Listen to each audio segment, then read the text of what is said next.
pleasure to welcome you all to Tata Communications Institutional Investors and Analysts Meets 2024. Before we begin today's event, a couple of ground rules for a smooth flow. Request to please switch off all electronic devices or keep them in silent mode. Kindly do not take any pictures or videos of the event and the content. A detailed presentation will be made available on our website by end of day today. Some of the statements herein constitute forward-looking statements that do not directly or exclusively relate to historical facts. These forward-looking statements reflect our intentions, plans, expectations, assumptions, and beliefs about future events and are subject to risks, uncertainties, and other factors, many of which are beyond our control. These forward-looking statements include known and unknown risks, and you are urged to view all forward-looking statements contained herein with caution. Tata Communications does not undertake any obligation to update or revise forward-looking statements, whether as a result of new information, future events, or otherwise. We look forward to a great event, and I would now request Rajiv Sharma, our head for IR, to please come on the stage for the kickoff.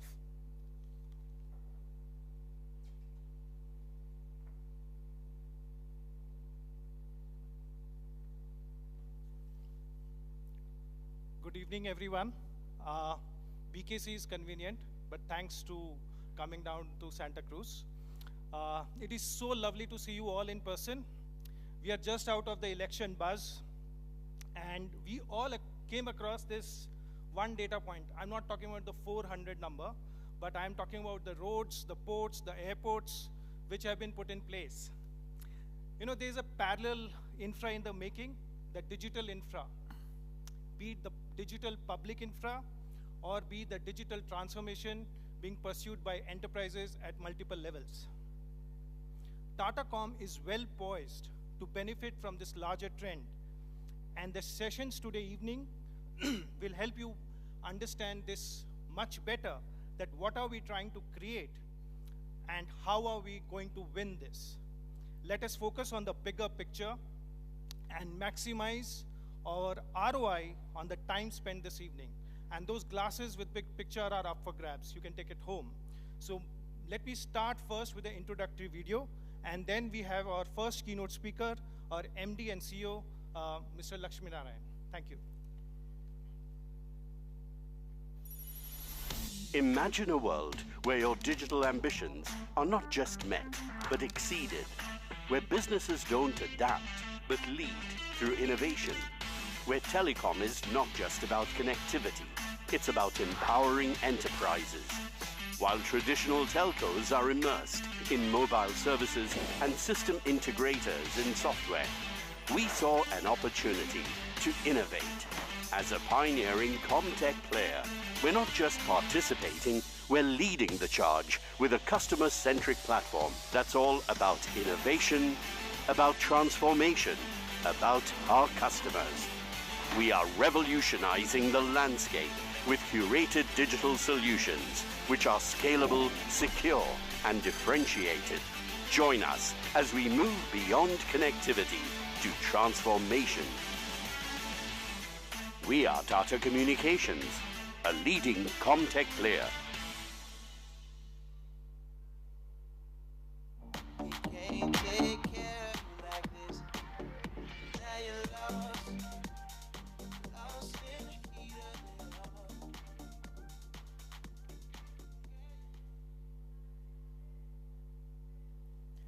Hi, good afternoon.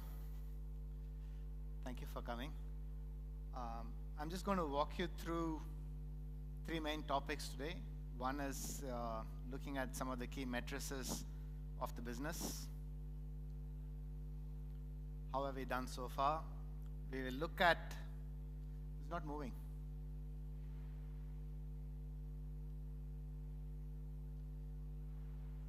So we'll look at some of the key matrices, how we see the market and the market opportunity, both the technology perspective and the market perspective. And then we'll talk about some of the new things that we're doing and our right to play and win in this place. Last year was a phenomenal year for us, looking at the growth of the data growth close to 22%. Our $1 million club customers significantly increased, and also our $5 million customers increased by 18 last year. And if I look at the digital portfolio over the last 4 years, which is where a lot of our focus was, that has delivered a 20% growth in the last 4 years. And now digital portfolio stands at 41% of our overall data revenues. We said in our reimagined strategy that we want to be at a 50% at the very least, and we are well on our way to get there. And all of the product areas, all of the portfolios, the collaboration and the CPaaS space, or the cloud and security, the next-gen connectivity, the media, the move and IoT, all of them, if you look at the data which I have shown here over the last 4 years, they have significantly grown in the last 4 years.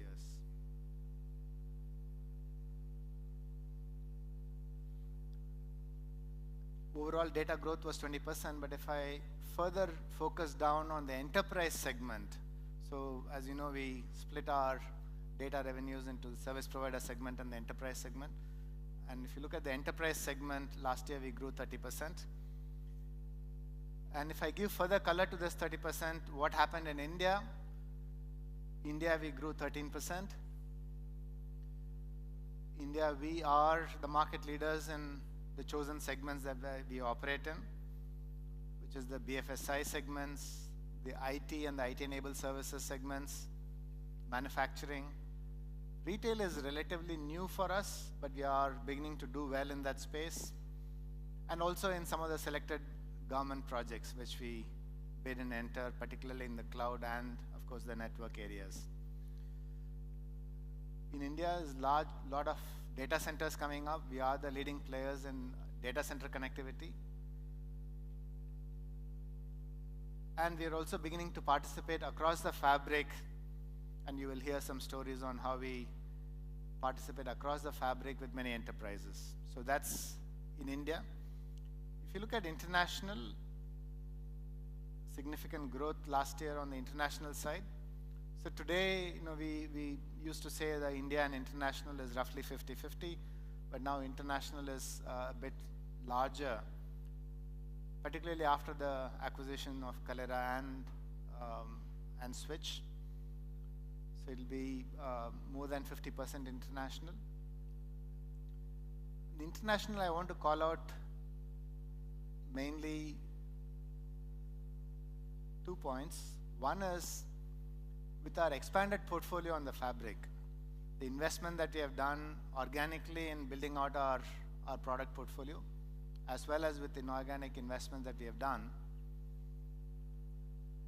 we are now able to address a market that was not addressable before. So our addressable market has significantly expanded in the international markets, and we'll explain how and what subsequently. And secondly, with our expanded portfolio with our existing customers. So one is new markets, new customer segments that we could not address before. That is opening up.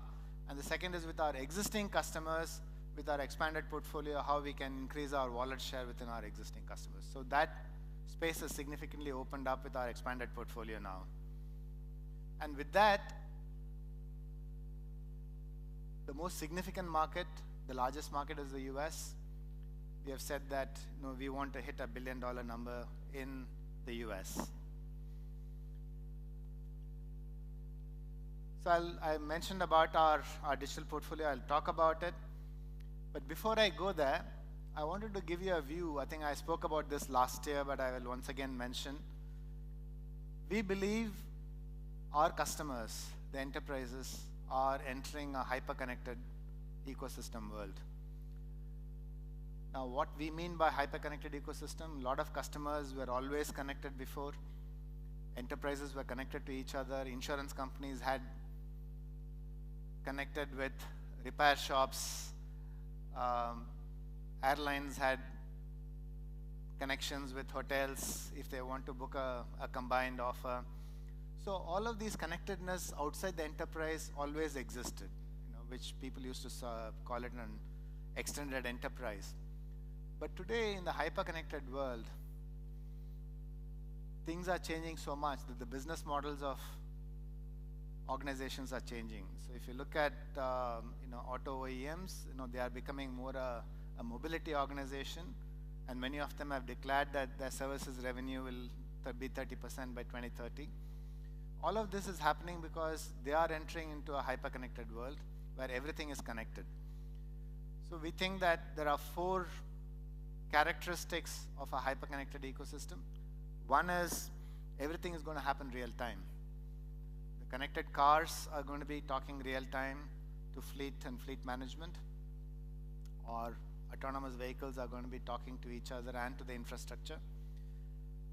The other characteristics is it's always on, always connected. So the connectedness is going to be extremely crucial. You can't imagine a connected car working without connectivity. Or you can't imagine these days an airline crew, especially the pilots, landing and their flight bags, what used to be a manual flight bag today is an electronic flight bag.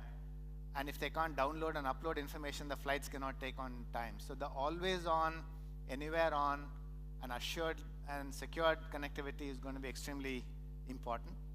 The third is everything is going to be seamlessly collaborating, not just people within the organization, but there's going to be seamless organization between people outside the organizations, enterprises, the manufacturing company talking to the suppliers, the designers outside their organization, or even things collaborating seamlessly, people and things collaborating seamlessly. That will be a characteristic of a hyper-connected ecosystem. And the fourth is the hyper-connected ecosystem is going to be intelligent and always learning.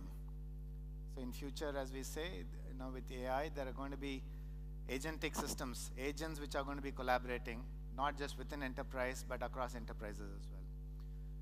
So we believe that's the world of hyper-connected ecosystem where all enterprises are going to go into, and that is happening sooner than later.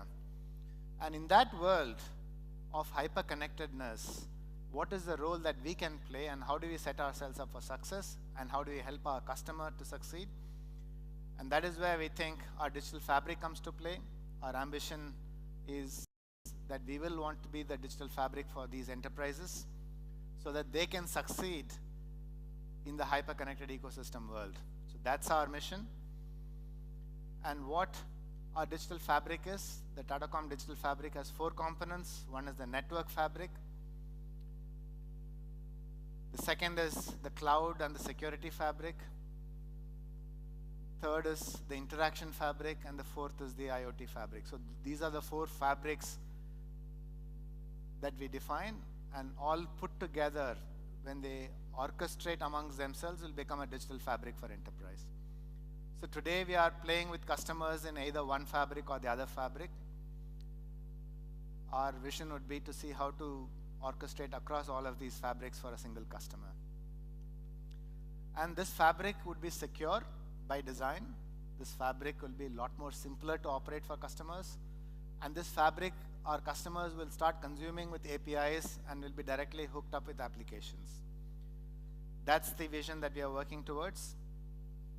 And in this space, things that have set us apart, besides the digital fabric, which is our portfolio, is one, we are a B2B specialist, because to serve B2B customers, it requires deep knowledge of enterprises, how to work with them, how to co-create solutions, and how do we create solutions that will work for each of these enterprises.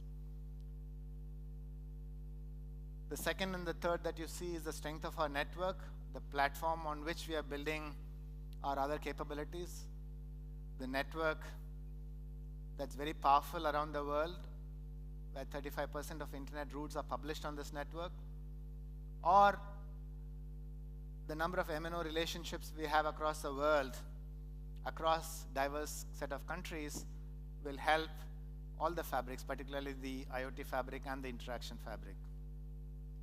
And finally, the strength of the fabric and the depth of the fabric that we are going into each of these areas, which we'll explain. And that depth is also one of our differentiators. So these are the 4 things that we believe will play out besides the digital fabric when we talk to our customers. Now, what are the trends, challenges, and opportunities that we see in the enterprise in each of these areas? One, if you look at the network, we see a fast convergence of network and the network security aspects. The other is the convergence of the wireless LAN and the wide area network. That convergence is going to happen. So people used to talk about SD-WAN and security separately. Now all of that is coming together and say, how do you converge network and network security? Many organizations still have their CIOs looking at network and CISOs looking at security. And some of them have realized that that is going to be a challenge, and they are seeing how to orchestrate and come together. Because technologies are coming together. In network security, with the advent of SASE, you see that they all will come together. Cloud networking is becoming a separate category by itself. So I was with one of the major customers in the US. The way they visualize the network is one of their core networks that spans across the world, connecting all of the data centers and major hubs. They call it their core network. The second is all their low latency network for trading. That's another layer of network that they see. The third layer of network they see is all the regional networks, the branch office and regions connecting amongst themselves. And the fourth that they are called out this time is about how do I get cloud access and cloud networking. So cloud networking is becoming a category of its own. And with all this, it is becoming complicated, and we need to see how we can simplify, how can we make cloud network to behave like cloud on demand is a challenge. And finally, the security. So as people go to internet, as people go to cloud, how do we make security consistent, setting user policies, and delivering the right user experience? Because a lot of technologies that are coming, we can implement that, but the user experience suffers because they are not able to, applications cannot reach the cloud in the best possible way. Similarly, in the interaction fabric, SMS was ruling the world. Today, SMS will grow, but beyond SMS, other channels will come into play. Already, we are seeing a lot of fragmentation of channels between SMS and WhatsApp and voice, and they have to converge at some point in time. How do you orchestrate across all of these? And of course, AI and ML with chatbots and other mechanisms will accelerate the interaction platforms and the experience it seeks to deliver to their customers. Cloud and security fabric, similarly, the cloud is still very popular, but people are thinking about hybrid cloud. People are thinking about the cost of going to cloud and maintaining the cloud. That is becoming very expensive. There are risks with dependence on single vendors. There are already some countries calling out single point of failure risks with some of these clouds. And of course, increasing compliance, security, and complication that arises with being in multiple clouds. And with all of these, the attack surfaces are increasing, and security is going to be a very critical component. And security, how do you respond fast? How do you detect fast? And this trend is going to only accelerate, and we see those opportunities in the market. In the IoT, there is going to be convergence again of hardware and IoT platforms and systems. Again, complexities arising out of what we call as multimodal connectivity. So if you look at some of our Move platform, the connected cars, not just cellular connection, but how do you grow across cellular into a campus connectivity? How do you go across cellular to satellite connectivity? So thus, multimodal connectivity will become increasingly popular. And especially in the industrial IoT, the power of edge is going to become more and more important. So how do you create an edge where all the compute and OT and IT integration happens at the edge? So compute, storage, and what you can do at the edge is going to become, and edge will become a continuum of the cloud, and IoT will be one of the major players using the edge capabilities. Now, in this scenario, if you look at each of our fabric, what have we done, what investments and what products we are investing in. So we have, in the last 2 years, we have been investing in transforming our core network. So We all know the core network is only delivering, we said between 2 to 5%, 2 to 6% growth. But core network is also going through fundamental transformation in our organization. We have been investing in that for the last 2 years. And as a result of that, our core network will become intelligent. It will become more composable, and we can make it more on demand. So we'll unveil how we translate this into products and value to our customers, but the transformation of our network is happening as we speak, and this will be completed by end of the year. We've invested in new platforms like our ISO Multi-Cloud Connect, and I talked about cloud connectivity becoming a separate category. This is where we are positioning our Multi-Cloud Connect as a platform which will be software defined and will truly operate as a platform. And there are a number of use cases. You see some of them. One example is in Air India, where Air India is moving to cloud, but some of their ticketing systems happen to be in some other countries. So how do you connect all of this? That's a cloud connectivity challenge. And there are many, many use cases in the Multi-Cloud Connect which we are addressing.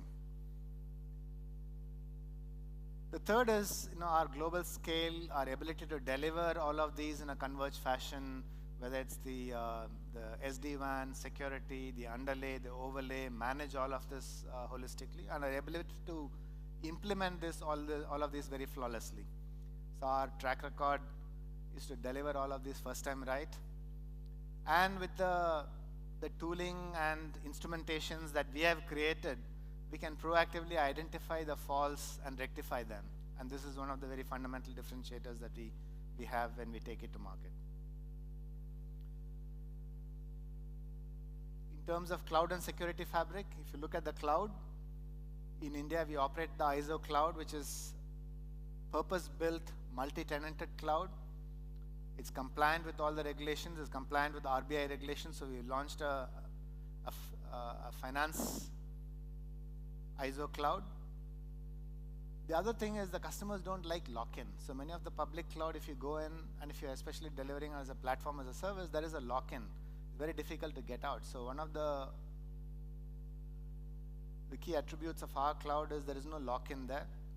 It is performant. We have shown that it can scale for India citizen platforms running huge amount of data and huge amount of transactions. We have proven the scalability there. We've just launched our Cloud Light platform, which we have invested in delivering as an edge solution. So that got formally launched. We have been using it internally for some of the use cases, and I can talk about it later on. So these are the investments that we are making in the cloud space. And we believe there is a space for private cloud. I don't know how many of you saw Jensen in one of the recent interviews. He said, on-prem is cool again. That was music to our ears. So, we believe, especially with AI, and even now, if you see, only about 40% has gone to public cloud. A lot of data still resides on private, on-prem premises, on edge.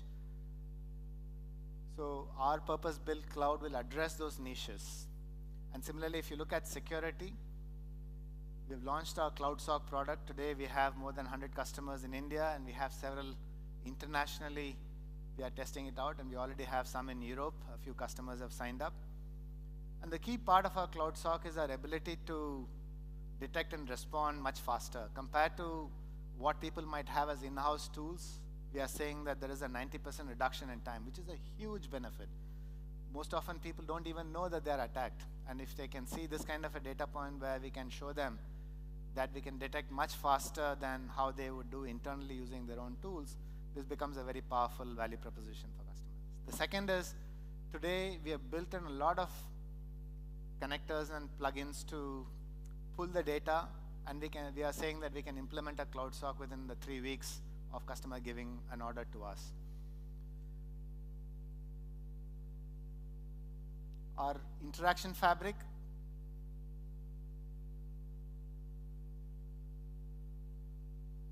one with Kalera, we have a stronger platform internationally.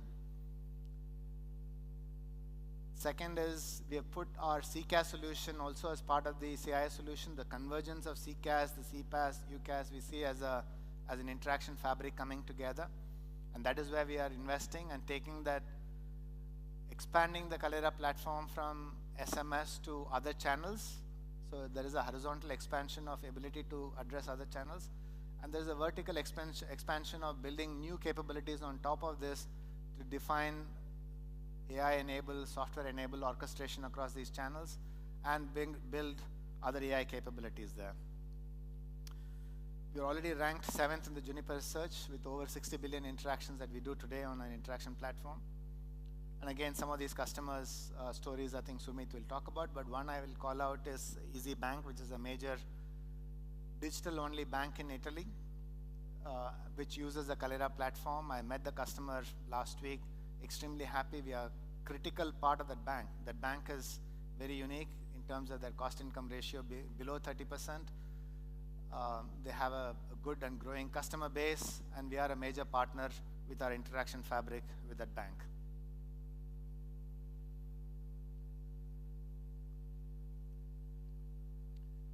IoT fabric, we believe we can address with our IoT fabric both in-campus requirements that the customers have, which is how do I deliver within a factory or a warehouse across different technologies, whether it's a LoRaWAN or a Wi-Fi 6 or a private network. How do you deliver all of these technologies and orchestrate all of these technologies and deliver the use cases for all the in-campus use cases? And similarly with our Move platform, how do you deliver anything that moves outside the campus? So we are able to address the IoT requirements of both inside the campus and outside the campus with Move. And these two will seamlessly be able to interact and deliver a single fabric. That's a very key differentiator for us. And there are examples in these customers that we are already delivering both in-campus and outside campus solutions. Now, I mentioned about our addressable market increasing. So what you see here is across the 4 fabrics, what is the size of the market we address today in FY25? And with the new capabilities that we have, our addressable market segments are significantly increasing.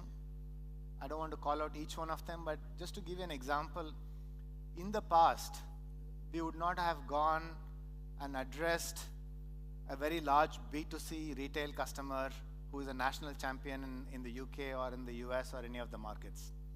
Because previously with our network, our value proposition to them was we are globally connected, and if you have offices and data centers in at least different continents and and multiple places, we are the players because we have the strength of a global network. And so we went and sought after those kind of customers. Today, with our offering, we can go and address those national champions who are B2C customers. The second example is with our Multi-Cloud Connect, ISO Multi-Cloud Connect. So we can go and address opportunities where the customers are connecting to cloud regardless how the last mile dependencies are. So we can go to a US very large domestic player. With our ISO WAN portfolio, we believe we can still be very strong to address some of the regional requirements. But even if I were to take it out, Multi-Cloud Connect product can address this customer who is going to cloud, because they are not, this platform can work independent of how the last mile connectivity works. So that's a second example. And there are many examples that we can talk about, which allows us to now address these new markets and new segments. And within our existing customers, allows us to expand the wallet share within the customers. Coming to media, I think the trends are known. There's an increasing volume of video content that all of us are consuming. More and more need to personalize and target customers individually across multiple devices, whether you're watching on screen or watching on the devices. But also, if you look at the players who are getting the rights to these large sporting events, the rights prices are only going up, and therefore they are under pressure to see where else can they save cost. How can they deliver the platforms, deliver this experience at a lower cost? And finally, not just the transport, but how cloud and the fan immersive experience can be improved is becoming another interesting area for our customers. So our opportunity here, again, the addressable market is increasing with our product, not just the video transmission that we were doing before. The video production as a product came as a capability to us as a result of Switch acquisition. And we are building out our digital portfolio with our edge capabilities with Cloud Light and the Media Hub capabilities where we are bolting on software platforms, not ours, but third-party platforms, which will give a holistic solution for our customers. So one example of that, as we speak, is the T20 matches that are going in the US and the Caribbean. So all of you are watching that. We are deeply involved in that. More than 1 billion viewers are there. So this is a very unique. I think all these matches are taking place in the US and Caribbean. We are bringing all of that to India for production. And from here, it is going to very many countries for over 1 billion people to watch. And for the first time in India, we're also doing a 4K playout using our Cloud Light platform. So I'm sure you're watching the 4K experience. So we are delivering that 4K to all the set-top boxes. And that is delivered through our Cloud Light platform at the edge. So here you can see the play of, we're not doing the production ourselves, but you can see the network capability here and the cloud and the edge capability playing out in this scenario. And we have multiple other customers to talk about, which brings all of these together in a very live manner to all these major players. So in essence, what we're trying to do is we are trying to create a very differentiated space with our digital fabric. I don't think there is any other player who is able to address the 4 fabrics in the way that we are able to talk about. We can create and capture new demand. As I said, there are our target segment opens up with some of these capabilities which we never had before. And combined with the base platform that we have and the software capabilities that we have created on top of the platform and services, we can create more value to both our customers and ourselves.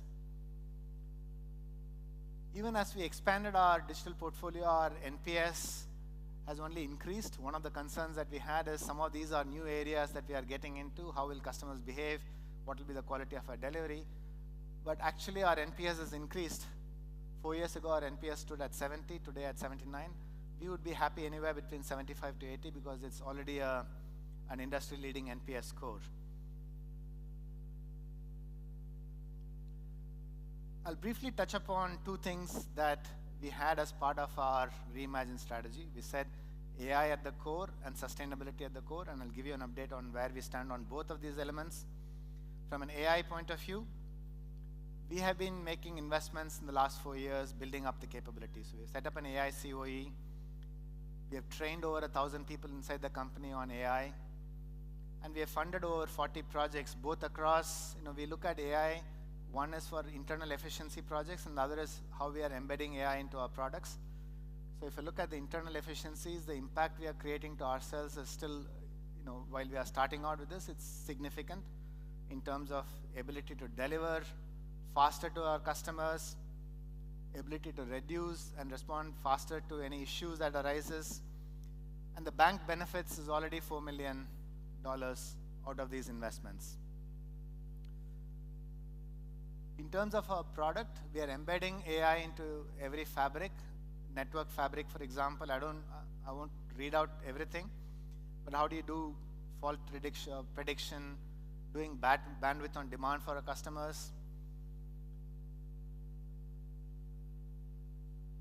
Security, similarly, we have our own platform of DDoS and advanced threat detection using AI ML capabilities. Interaction fabric, as I said, we are investing in a layer above these channels to orchestrate with AI and build AI capabilities for chatbots and others. And IoT fabric already in Move platform, we have intelligence we can provide to our customers on what is the best time to push the software over the air updates. So those are some examples of how AI is getting embedded into our products. And finally, we are going to be launching our own AI cloud, which will deliver infrastructure as a service, GPU as a service, or with our platform, deliver the model as a service and inferencing as a service. It will allow people to train new models, so it will allow people to fine-tune, and it will allow people to do inferencing with RAG and other capabilities. This, we believe, is going to be a huge thing going forward. Enterprise segments are today doing a lot of POCs. They will take time to scale. But we are preparing ourselves for the demand that is going to be there from enterprises and other segments. And we will be ready to leap big and fast in this space.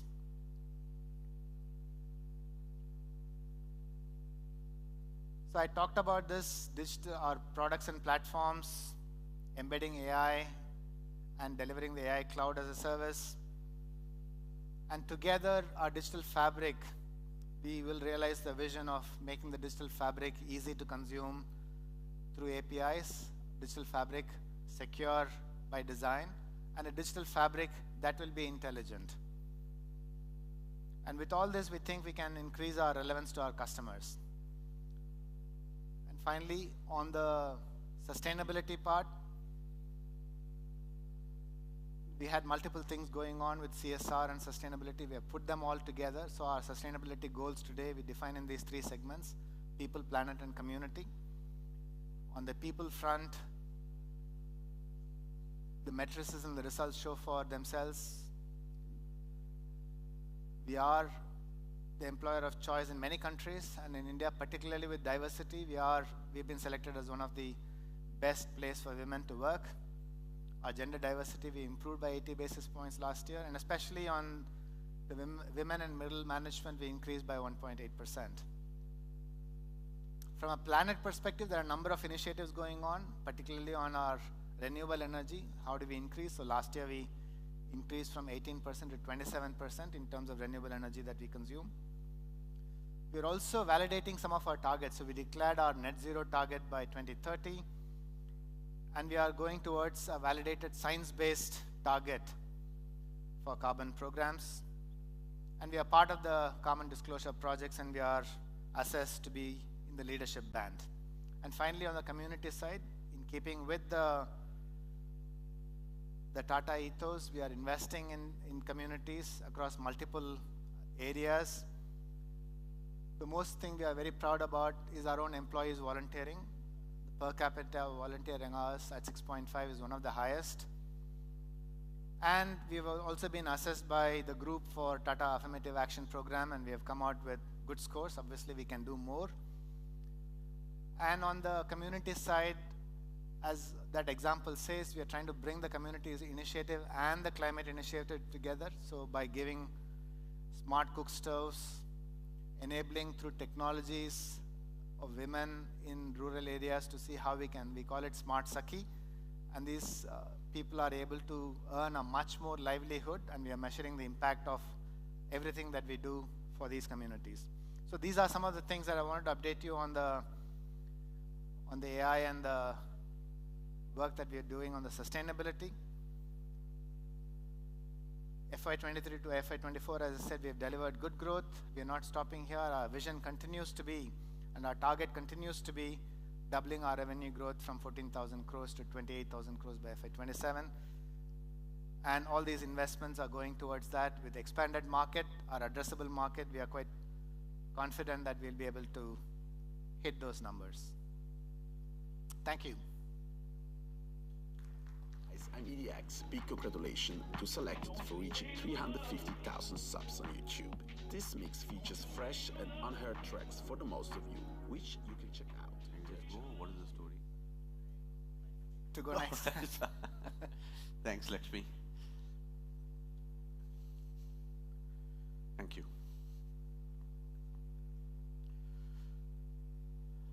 Good evening. Lovely to see a room full of people. I'm sure there was a lot to digest in what Lakshmi presented, and I'm sure that there'll be some time for you to take those thoughts in. What I picked up from Lakshmi's presentation, which I want to take the opportunity to go a little deeper in, Lakshmi spoke about our expanded portfolio. And that expanded portfolio is leading to a much higher relevance for us. That expanded portfolio with the higher relevance and coupled with our strong right to win across the portfolio, across all elements of the digital fabric, is what I want to talk about.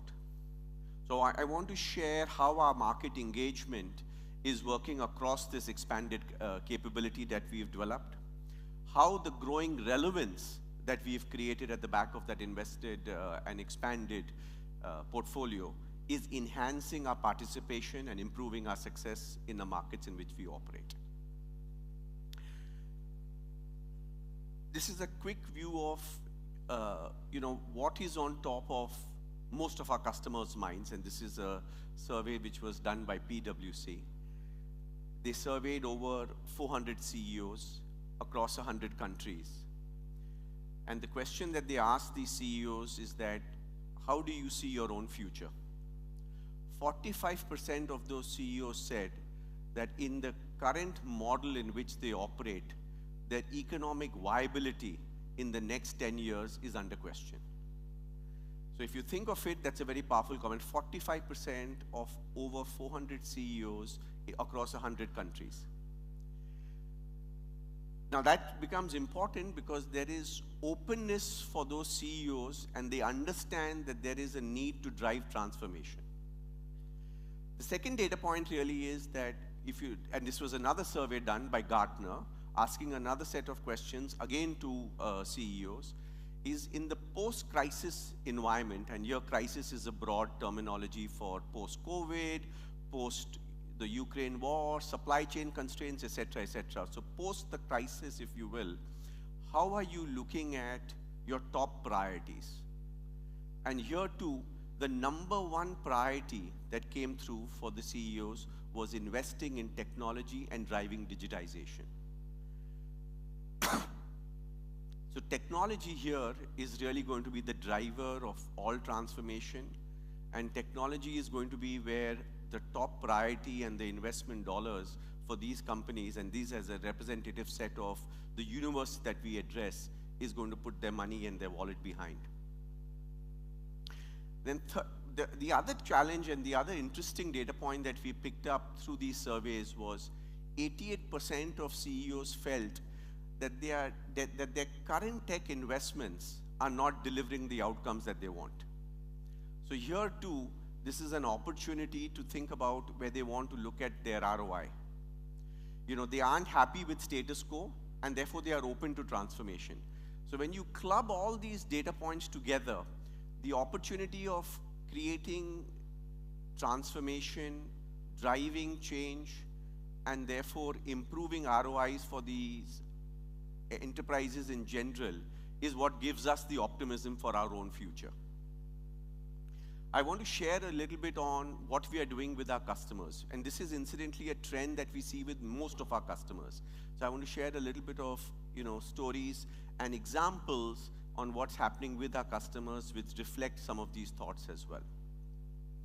Before I go there, as Lakshmi pointed out, while we look at our enterprise business as a whole, we operate really in two worlds. We operate in India, where we are the enterprise data market leader, and we operate in international, and when I use international as a collective of all the other markets in which we operate, in those markets we are really a peripheral player right now. We have great aspirations, we are getting great relevance improvements, we are getting a seat on many of those tables. So I've broken down the thoughts across what we are seeing in India and what we are seeing in international. So in India, as you can see, the trends that we see with our customers, and these are general market trends, but we are observing them very closely with our customers. The need for seamless digital experiences is driving a much more stronger need for integrated solutions. So customers are looking to digitize many parts of their overall processes, but they are also realizing as they are digitizing, they are also creating fragmentation. And this fragmentation is creating problems for themselves. So they want to now focus more on driving a more seamless digital experience, and therefore the focus on creating more integrated solutions.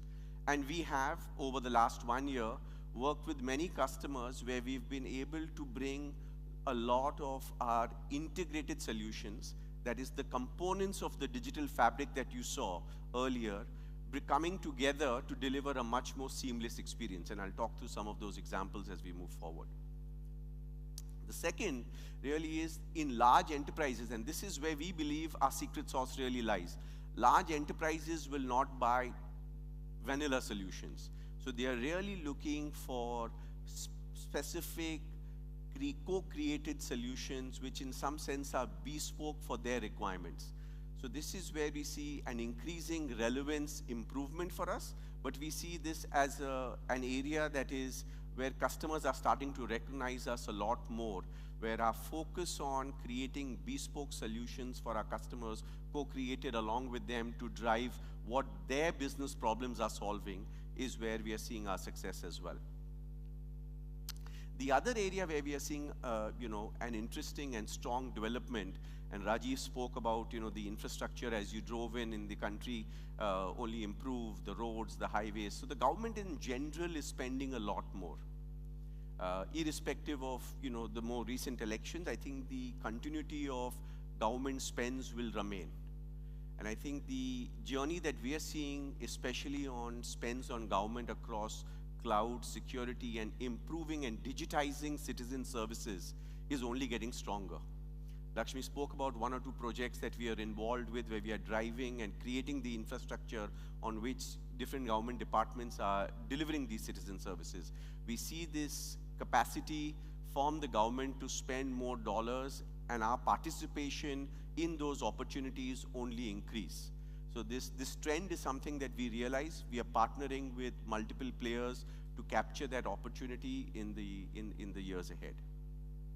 And lastly, we spoke about retail, and Lakshmi said that one of our important verticals that we see growing for us is the retail segment.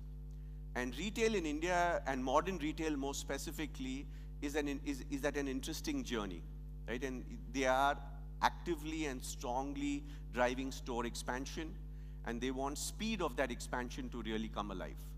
So when you think of modern retail, the big problem that they are faced with is driving efficiency and improving agility. And much of that is really anchored on IT simplification. So they're driving their processes, they're trying to drive more efficiency. A lot of that is coming down to how are they delivering the experience to their customers in the stores, and how are they driving the IT infrastructure and the technology infrastructure broadly to deliver a much more heightened experience to their customers at the stores. And an example of that is really, a lot of the branches are now becoming a lot more cloudified, if you will. And so a lot of the applications at the enterprise level, and therefore even at the branch, is moving to the cloud. They are wanting to invest a lot on video analytics. They're wanting to have the opportunity, if you will, to cross-sell and upsell to their existing customers to drive higher customer experience.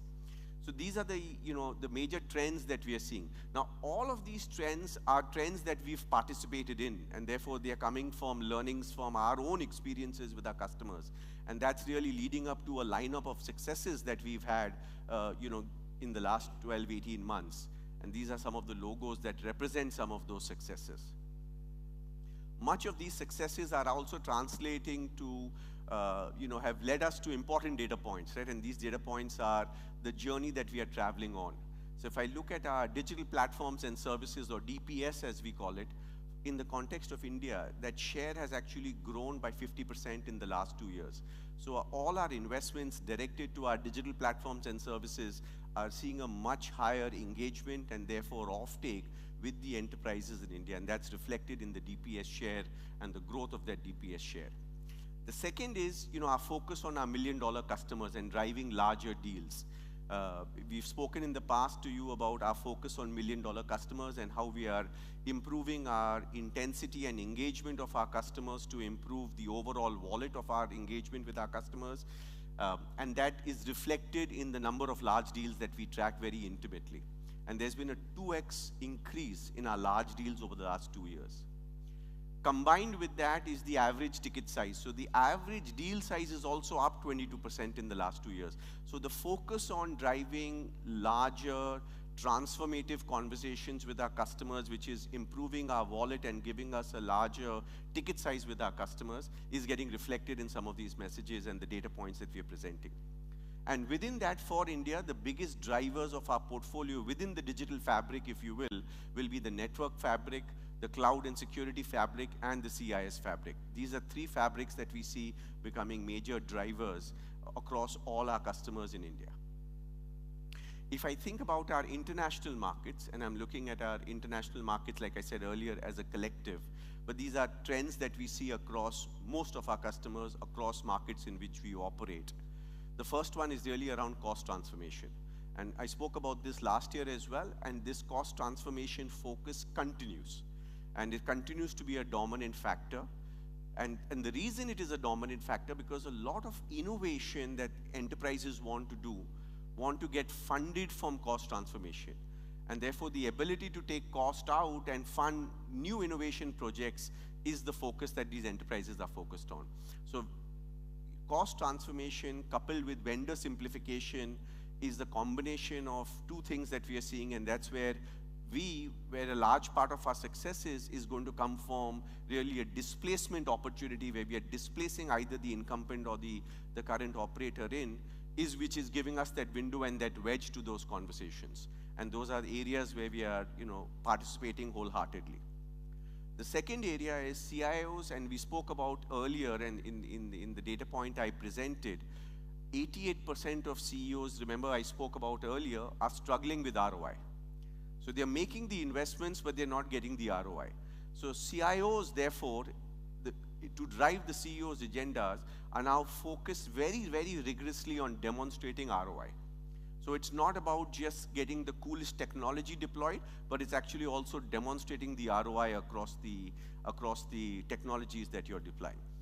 And really, while we spoke about AI and the work that we're doing, in our experiencing in engaging with our customers and in conversations that we have, all AI projects actually fall into this category.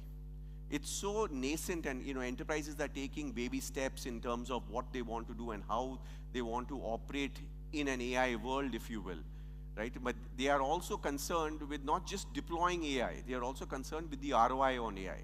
And so therefore, this combination of the 2 is what we are seeing on the need to demonstrate a hard ROI. The third is really, our move to driving greater transformative solutions for our customers is also forcing us to co-own the ROI point. So because we are now participating in a broader canvas, we have much more opportunity to participate, and we are delivering greater business outcomes. Those outcomes need to then generate the ROI. So in some sense, we are actually co-owning and co-driving with the CIOs to demonstrate the ROI as well. So this is how we are seeing and how we are participating in the ROI. The ROIs are also forcing customers, and therefore us, to start offering more industry solutions. So you're not offering vanilla solutions, and you're not offering standardized off-the-shelf packages to customers, but our focus is now to also work with CIOs and enterprises to drive greater focus on industry solutions. So we are trying to solve industry problems, and therefore customer-specific problems in that industry, which is therefore an easier way to demonstrate ROI as well. The other trend that we are seeing is around customer experience transformation. And this is becoming a very key area of investment for our enterprises. In general, digital experiences to offer to most customers through the enterprises that customers or enterprises that have large customers has been a focus for many years. So this is not a net new point. So therefore, omni-channel exists, but that omni-channel is fragmented. And therefore, that omni-channel also creates data points which are sitting across the value chain. So fragmented data is becoming an important challenge to deliver better customer experience. And these fragmented data points are becoming a barrier to offer more contextual and intelligent customer interactions. So if you were to think of it, most organizations are thinking to reimagine their customer journey because they want to get more intimate with their customers, they want to drive more contextual conversations, but they are operating in an environment where the customer journey is getting fragmented. And so they're not able to bring it all together to bring more relevance to their customers. And that's an area of opportunity where most enterprises are focused on, and that again gives us a window of opportunity to participate in there, because they are unable to harness both the power of data as well as to drive customer delight for themselves. So that area and this journey on customer transformation or customer experience transformation is an area that we see as a broader theme. We see this in many of our customers that we are participating, and we see this as an opportunity for us to go in there and really help modernize that customer digital experience landscape. Lastly, and more importantly, is banks and financial institutions are a large part of our customer universe. Financial institutions and banks, or BFSI in general, are a large consumer of technology and telecom infrastructure and infrastructure in general. They have, however, also been the most conservative in moving generational technologies. And they have been more traditional in their approach because they want to be more thoughtful before they make a move. But what we see happening is clearly the need to drive greater efficiencies and the need to have a cloud-first operating model is forcing them to think about how they're going to modernize the network as well. So we are seeing early signs of this, but we see this as an opportunity again for us as we start participating, because that's an important customer universe for us. So the need to drive network transformation, to drive efficiencies and operate in a cloud-first world is becoming a driver, and I think many of these large global banks, financial institutions are starting to take that leap of faith in driving to that journey as well. Again, like with India, most of these logos represented here are a reflection of the data points I just mentioned. These are real journeys that we've worked with. These are real problems that we have helped solve, which have given us the strong momentum, if you will, across the regions in which we operate. And the data points across these international markets, and again, the international markets is across all the markets in which we operate, our DPS share has actually increased by 90% in the last 5 years. So now, in the last 5 years, and obviously it's got accelerated quite significantly in the last 3, but if you take the overall view on our DPS portfolio, again, like India, where we have been creating the investments, where we want our focus to grow with our customers, that is growing very healthily for us. I spoke about the fact that much of our successes in international is also going to come from displacement of existing incumbents, and therefore the focus on new logos. And what we are seeing is that we have a 2x growth in our new logos. So if you think about where is our success going to come from, our success is going to come from, Lakshmi spoke about the expanded base, and that expanded base is giving us a larger opportunity to engage newer customers, and those new customers are translating to logos for us as well. The third is also, a couple of years back we mentioned that we are starting to invest a lot more in our sales efforts, especially in international. We want to create more engagement and intimacy with our customers through these investments that we are making in our teams. That is starting to pay off, right? And if you see the funnel and the color of the funnel, both of them are really a reflection of all the investments that we have done in the past. So it's not just funnel as well. If you see the large deal count, because this is an area that we are focused company-wide. So our large deal count has gone up 2.5 times. So our focus on driving larger deals, our focus on engaging a wider base at the back of the investments we have done is reflected in the increase in our funnel, as well as increase in our DPS pipeline and DPS outcomes as well. The other data point I'd like to share with you is really around some of the questions that we've been working with our customers. Recently we did a survey with our engaged enterprises to understand key priorities and where are their priorities really focused on. And we got some interesting results which are called out over here. So if you want to look at cloud and look at what's happening with public cloud more specifically, cloud costs and security are becoming a big concern. With over 70% of them are focused on that cost escalation is going higher than what they had budgeted for. and over 50% of them are focused on security areas, which is related to public cloud. So if you were to think of it, while there's been a migration to cloud, there is also challenges that are coming in that deployment, and therefore in the enterprises that we work, especially in the public cloud environment. Because most of our enterprises also operate in a multi-cloud environment, they don't just put their workloads and their applications on a single cloud. They operate across 2, 3, 4 clouds. And therefore the opportunity, and therefore most enterprises need to operate in a multi-cloud environment. What that multi-cloud environment is doing is creating one complexity and therefore a cost challenge. Because how is the data which is sitting on these multiple clouds, how are they talking to each other? How are the clouds talking to each other? And how are you talking to the cloud is a question of complexity as well as cost. And that is an area that they are concerned and they are thinking about as well. So that's the other area that we got as an interesting input as we talk to our customers. 50%, if you see, of more, 50% and more of our customers are focused on driving the move to the internet. So they want to get away from their legacy VPNs and they want to move to the internet.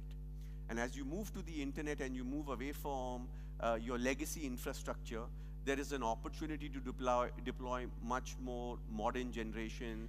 As Lakshmi spoke about, network and security is converging, so the opportunity to look at SD-WAN, SASE solutions.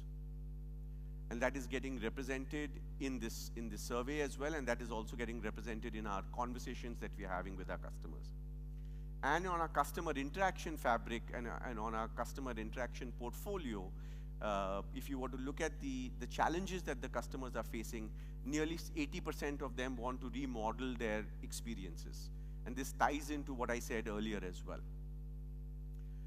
If I look at our portfolio and I look at our value promise and our value proposition that we have across those challenge areas, much of our portfolio fits extremely well into each of those challenge areas or those areas of focus. We are already seeing momentum in these areas because we believe that our value propositions are delivering problem solutions for our customers, and that is improving our intensity of engagement with these customers which are shown over here. Our funnel also for each of these focus areas is much higher than the average funnel growth that we are having. So these focus areas, these problem areas for our customers are starting to give us greater momentum, and they are starting to result in wins that are called out on these slides as well. Our depth and market participation is also increasing. And Lakshmi spoke about 3 things, and I want to break this down a little for you because it's relevant in the way we are engaging our customers, it's relevant in the way we are winning our successes as well. So because of our expanded portfolio, Lakshmi spoke about the fact that our TAM is increasing, or our target market is increasing. That is also resulting in, like I said earlier, our ability to participate broader with our customers, existing as well as new, as well as aim for a higher wallet share and therefore a higher dollar return in terms of our engagement with our customers as well. And that's really happening in 3 ways. First is really around our new areas of participation. And what I mean by new areas of participation is, if I think of our portfolio and I look at, as was called out earlier, we've been investing and also creating net new portfolios. So portfolios around our multi-cloud conversation, our cloud light or our edge capability, our ability to offer managed LAN solutions are all net new to us. And these opportunities and these portfolios are allowing us to participate with our existing customers, solve problems around these areas, and therefore improve our wallet share. So one is really around new areas of participation, and I'll share with you some examples of what those new areas of participation mean. The second area is really around new buying centers. What's happening is that, earlier technology buying was largely restricted to IT and the IT organization. But increasingly, that budget on technology spend is getting spread across the organization. Our portfolio and our expanded portfolio allows us to now participate in those wallets as well. So many of our newer conversations are developing beyond the IT organization. We are talking into supply chain, we are talking into marketing teams, which is giving us an opportunity to participate in a broader wallet with our customers. So therefore, we are able to capture a bigger budget as well. And lastly is the opportunity for us to participate in new customer segments. Earlier, when we defined our ideal customer profile, which was a part of our target market that we focused on, we took a very global lens to the identification of those customers. And we took a very network lens as well. So we looked for customers who were multi-geography, globally spread, because our network capability is cutting across many geographies. And that became the foundation block on how we looked at our ICP and therefore our TAM as well. But increasingly, as Lakshmi pointed out earlier, because of our expanded portfolio, we are now able to address a lot of national retailers, a lot of other opportunities which you would broadly classify as national champions in our international markets. So enterprises who are focused on a single geography, focused on customers in a single geography, which earlier wasn't a part of our TAM, is becoming the front and center of many of our opportunities, and that is expanding our opportunity to engage with these national champions as well. So really, if you were to think of it, these three areas, which is improving our addressable market, expanding our conversations with our customers, is giving us our opportunity to increase our wallet share and participate even in a single geography, large national champion conversation. So our ability to get a seat on the table, participate and win some of these national champions, which was not there earlier, is the opportunity that we see for ourselves going ahead as well. I want to take a couple of examples to illustrate what I mean. So the first one is around new areas of participation. So in new areas of participation,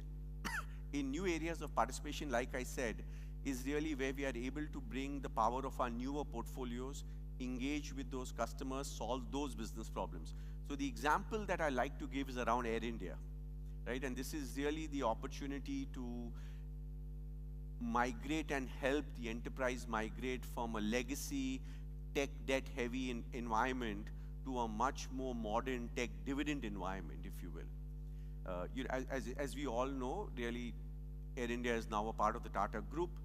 All of us in this room, I'm sure, would have had the opportunity to fly Air India at some point in your lives.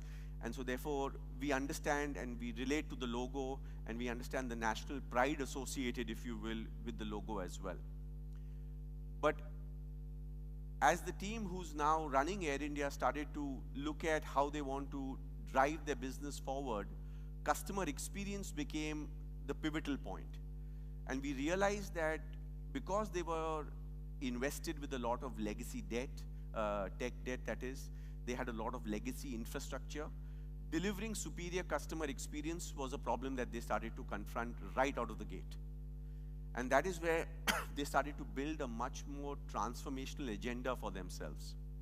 And that agenda really was pioneered on improving their NPS scores eventually, but driving a superior customer experience for the customers that fly Air India. And this transformational project obviously includes, improving the product by itself, which is improving the aircrafts and placing new orders for aircrafts, but including not just aircrafts and not less limited to aircrafts is also the ability to offer newer technologies. And they had to reimagine, therefore, how they want to drive their customer experience. And this is where we stepped in with them, in helping them reimagine their customer experience. So what we've started with them currently is really around two areas, new areas of participation for us as they started to drive their transformation agenda to improve customer experience. One is around helping them deliver a much more scalable, multi-geography, cloud-enabled, cloud-first contact center.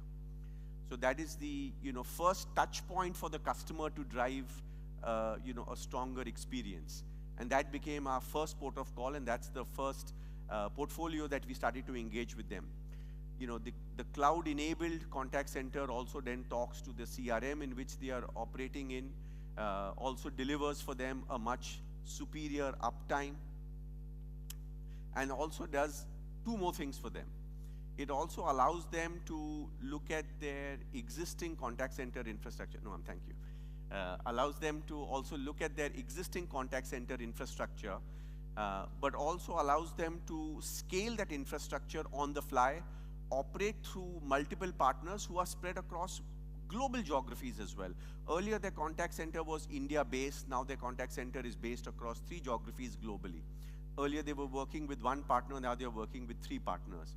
Now, to do all of this, you need a scalable infrastructure. You need a scalable contact center. And that's where we've actually delivered value for them, if you will. The other area that we've worked with them is really around driving and moving their applications to the cloud. I spoke about most enterprises are focused on driving a much stronger multi-cloud environment in which they operate.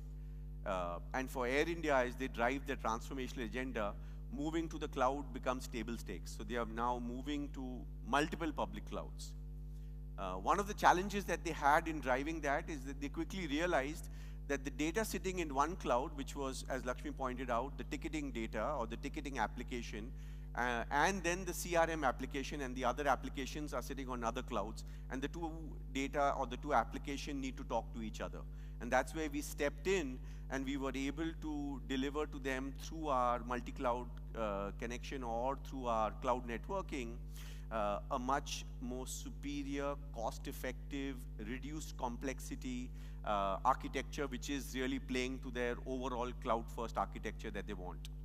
So today, over 90% of their ticketing revenues are actually happening because of these multi-cloud environment in which we have created for them, and is running at 100% uptime. So those are 2 areas where we are able to participate new in the context of Air India, just to illustrate the point. But we are not stopping there. There is more to be had with Air India, and many of these customers that I'm quoting are customers which are going to eventually and are even today sitting a part of our $1 million club. So these expanded abilities for us to participate is also taking us into our aspiration of $1 million club. Like I said, so we are also working with them on newer areas, and we want to focus on all our fabric capability across areas in which Air India will participate in the future. Fully well, Air India is in the process of also integrating with Vistara. So as they create that integration, we were working with them very closely on how are we going to see and how are we going to drive a more uniform and harmonious infrastructure across the two networks, across cloud, security, network, etc. We are also moving, from not just the existing networks that we have given them, which is on, on offices, but we are also now starting to participate with them in their airport infrastructure as well. And finally, we want to focus on driving a much more powerful customer experience that we have started with through our cloud contact center, but not stopping there and taking the power of our entire CIS fabric to help them deliver an omni-channel experience to their customers, which also has conversational AI built in. So these are future areas that we will participate. The learnings that we are getting of these new areas of participation is actually also helping us take these examples, take these journeys to other airlines as well. So these opportunities are also highly scalable. So they are not, a one-off opportunity that we have participated with Air India, but really these are opportunities and our ability and our opportunity to replicate these successes with other airlines globally as well. So that's one example on our ability to participate. The second is an interesting data point, and we've just announced this in the press earlier today, is really around World Athletics and our participation in World Athletics as an organization. As you know fully well, that we deliver over 80,000 live events through our media business that we have, right? And these events range from motorsport to tennis to Formula One, and as Lakshmi mentioned, even cricket, and even today the ICC World Cup that is going on across the US and Caribbean, we have our footprint on that, right? And as a part of that journey, and especially post the Switch acquisition, and now operating as an integrated organization, we are able to participate in new areas, and this is really around production, right? But a bit on the customer first. So World Athletics is the 3rd largest, and athletics in general, which is really track and field events, is the 3rd largest sporting event that is, viewed globally. It covers 150 countries in which they deliver these events across multiple of these 150 countries. What they had, and when we started to engage them, was really they had a lot of legacy again. So they were working with multiple vendors, they had a lot of legacy infrastructure, and they had a video production environment that they themselves said to us that we want to modernize the video production environment. We want to take cost out.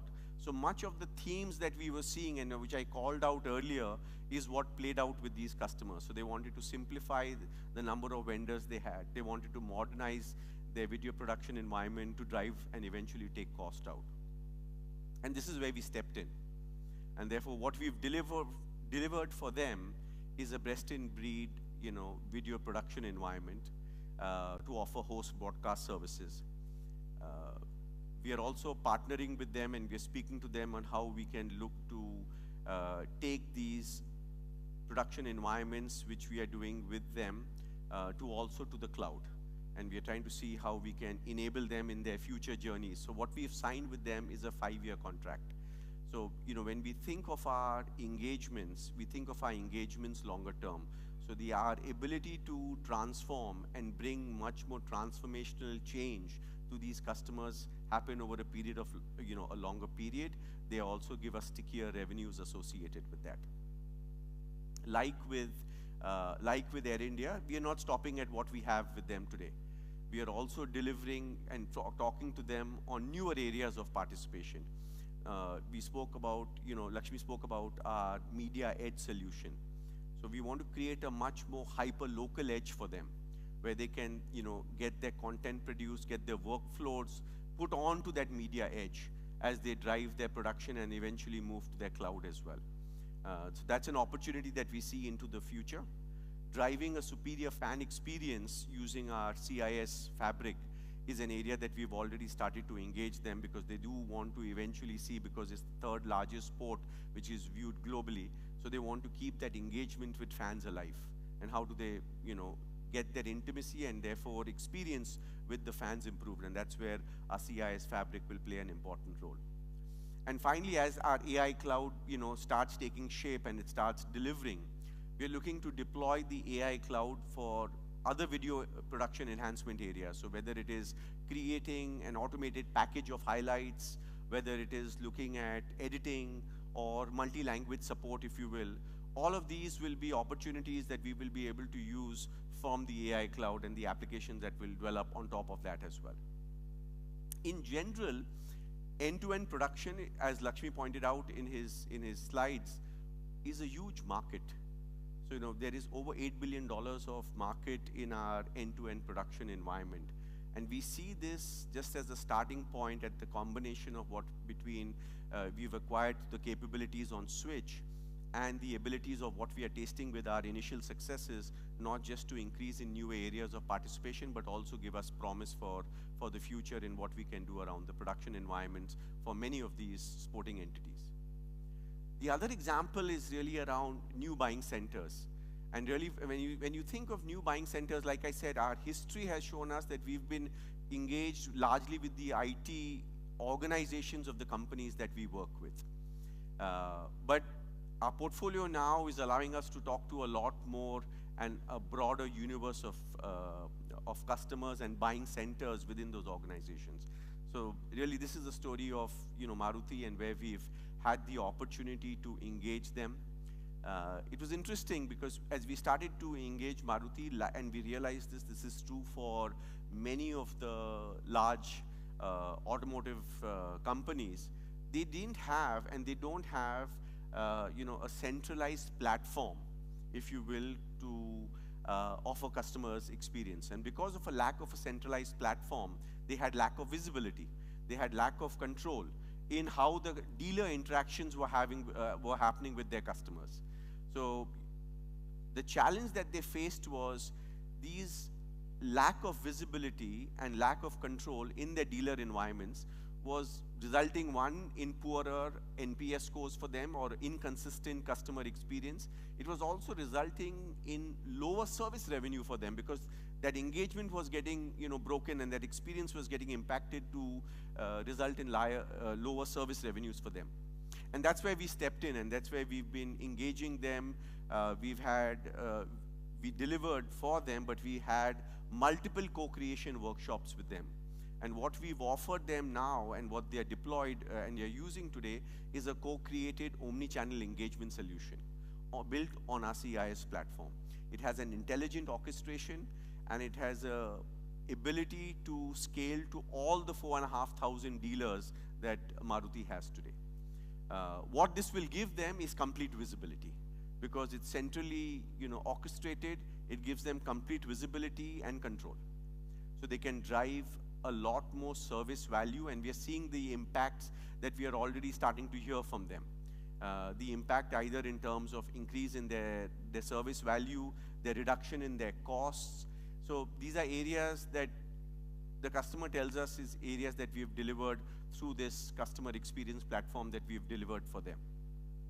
Again, like with others, in terms of what next, we are operating in and participating in other areas where our fabric allows us to participate as well. So whether it is around, driving smart factories, delivering more IoT and 5G and industrial connectivity as a service, if you will, video analytics, these are areas that we are working with Maruti around. And that again gives us the opportunity to participate across different buying centers inside the organization as well. The other example really is around new customer segments, and this is the last example that I have. I've walked you through areas where we are focused on expanding our customer portfolio and therefore talking into new areas of participation. We've spoken about how we are expanding the buying centers and increasing our wallet and therefore share of wallet in areas that we didn't participate earlier. The last example is really around how we are participating and engaging customers in segments that we couldn't participate earlier. And domestic retailers is a great example of that, right? And like I said earlier, this was not a part of our sweet spot. This is not where we focused on historically. And so therefore the example that I have is of a leading UK retailer. And it's among the top 3 retailers in UK. They have over 1,500 outlets inside the United Kingdom. What they were challenged with is consistent user and customer experience. What they were challenged with is how do you increase the ticket size every time a customer walks into their store. And to increase their ticket size, I need to have a lot more contextual conversations and engagement with my customers. So what we've delivered for them is really a no-code platform that allows them to engage across different teams inside the organization. So whether it's the marketing team that can use the platform, whether it's the delivery team, this no-code platform can cut across different channels of communication as well. So whether it's SMS, whether it is WhatsApp, whether these channels require one-way or two-way communication, all of this is getting delivered through the low-code platform as a part of our customer interaction fabric that we have. Now, this was not possible for us earlier. I think the ability of what we've gained through the acquisition of Kalera, especially for our international markets, has given us that right to play with these national champions.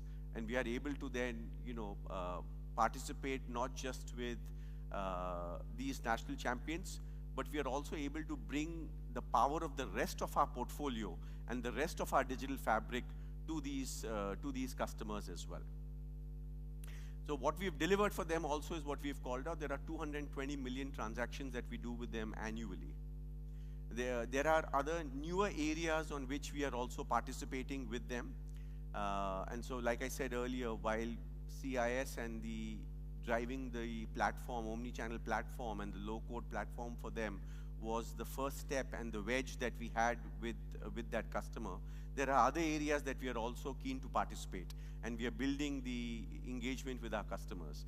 So whether it's the IoT fabric, the interaction fabric, IoT fabric, interaction fabric, really more to build supply chain solutions for them. So we are thinking about how we should look at your supply chain journey, and you have a much more real-time, if you will, shelf life visibility, and how you can replenish your inventory using that real-time analytics as well.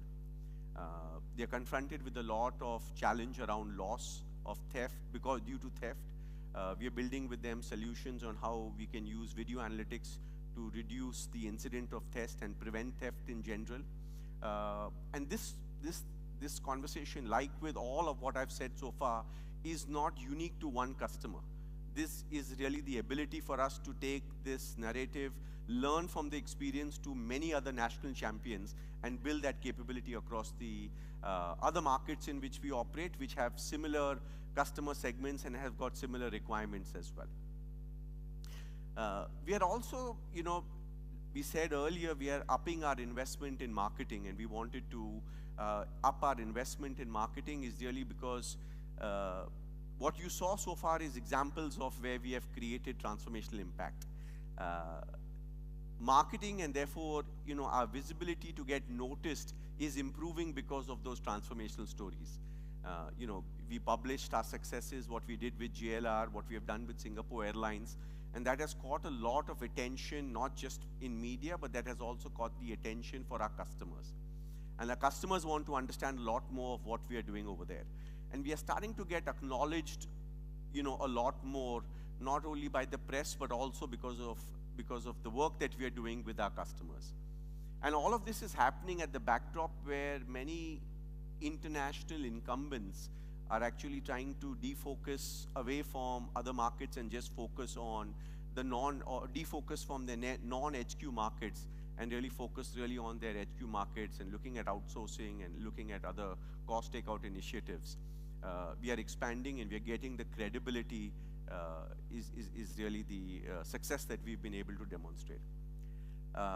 We've also, because of our investments that we've done in marketing, we wanted to really benefit from three major areas. One is improving our awareness in our international markets. And so, Lakshmi spoke about America being a key market for us and our aspiration to hit $1 billion over there. So we have only recently, done a relaunch, if you will, engaging economists and customers in New York. And we launched our digital fabric capability over there. It was done with customers, it was done with media, it was done with analysts. So all of these focuses is actually allowing us to, get the attention of our customers in an important market like the US. The second is really our sponsorship platforms. And what we are able to drive through our sponsorship platforms, for example, Formula One, Formula E, is really the opportunity to take CXOs and take them live trackside, right? And we can show them live how we are actually solving and creating mission-critical solutions for those sporting properties, really. The good part is, these races are happening every other weekend across the world. So we are able to take our customers to different races, demonstrate what we are doing, and it's a bit of a show and tell, if you will, right? And that is adding a lot of credibility to our overall narrative in engaging our customers as well. And lastly, we want to focus on improving our awareness in our overall markets, right? And therefore, we are taking a lot of industry themes, industry narratives to these markets and strengthening our presence, if you will, and making our presence felt in those markets. Our digital marketing motion also is gaining a lot of currency. A lot of our investment dollars are actually spent in and around digital marketing. More than 60% of buying research is done online. With that data point, we realize that we need to condition our customers and we need to be there when they are choosing and researching companies before they make the buying decision. So really, digital is actually helping us, find prospects and work with prospects who are ready to buy when they are ready to buy as well. So we are working with prospects who are ready to buy and when they are ready to buy, because we're really creating fertility with these customer conversations much ahead of time. Both our efforts around digital is actually, culminating and complementing our direct sales effort. Eventually, we have a very strong account management structure which is engaging our customers as well. Complementing the account management structure is our digital effort. I spoke about the fact that there are multiple buying centers. So buying committees are also becoming broader. And therefore, how do you touch these multiple buying decision makers who are sitting inside the organization is creating digital touch points for them. So this is where digital supports the engagement. And we have acquired, I must admit, many of our new logos started with journeys which were digital. So they started as digital journeys. We were able to curate those conversations and then transport those conversations to physical conversations with our customers. So our investments in digital also is starting to pay off for us. We are also being recommended by analysts across the industry across the portfolio that we have in our digital fabric. We have now an expanded coverage of analysts who track us, work with us, and report on us. And this is across the portfolio of services in which we operate. Many of these analysts have also placed us in the leaders quadrant of their evaluation, and therefore is in some way a soft recommendation when customers are evaluating, because this is an important community. It is showing credibility for the company, and it is showing credibility for us. So when customers make their buying decisions, they often look at analyst reports as well to look at who are the leaders in those quadrants whom they can then call for participation. So our ability to come in the consideration set, if you will, for those customers is being influenced through the partnerships that we are doing and the engagements that we are driving with the analysts. We have been, and this is something that we continue to feel very proud of. This is for the 11th year. We are in the Gartner Magic Quadrant, who's an important analyst. Many enterprises work with them. But what is most satisfying in the Gartner Magic Quadrant journey for us is that we have also won the Customer Choice Award from Gartner. And this is not an award, this is an award that is given on the Gartner platform, but really this is based on direct feedback from our customers. So this is really our customers recommending us to other customers as a peer platform that Gartner has created, right? And we are the most favored brand for our network fabric in the Gartner Peer Insight. So this is not our own validation, this is also customers validating and recommending us as well. We've got now coverage and leadership across all our portfolio areas. We are getting invited to more and more opportunities by virtue of this participation. And eventually all of this is helping us differentiate ourselves as we start engaging our customers. So even, if I were to sum that thinking up, how will our success look like? We spoke about the journeys that we are on. I gave you examples of where our success is really coming from and where our future success is likely to come from as well. Lakshmi spoke about, we stay steadfast in our ambition to double our revenues. And that journey for us continues as we move from FY24 to 25 and beyond as well. So really, for myself, as I look at our color of our success, our digital portfolio that is now becoming mainstream to all our conversations with our customers, and which is now today 40% of where we stood in FY24, I see that exceeding 60% in the next 3 years. Our $1 Million Club, which has 274 customers today, and the points I made earlier where we are focused on driving larger deals, improving our engagement with our customers, driving more transformational conversations, gives us the headroom to improve our $1 million engagements to 400 plus. And our market positioning, where we are a leader in India, we see ourselves continuing to have that leadership position in the future as well. That's a position we don't want to vacate, and we will continue to work hard to maintain that leadership position. For international, where we are a peripheral player, where we stand today, the examples I gave you and the areas which I indicated where we are participating with many of our international customers across our geographies gives us the confidence that we will emerge as a very strong challenger over the next 2-3 years of participation. Thank you very much, guys. May I invite Kabir?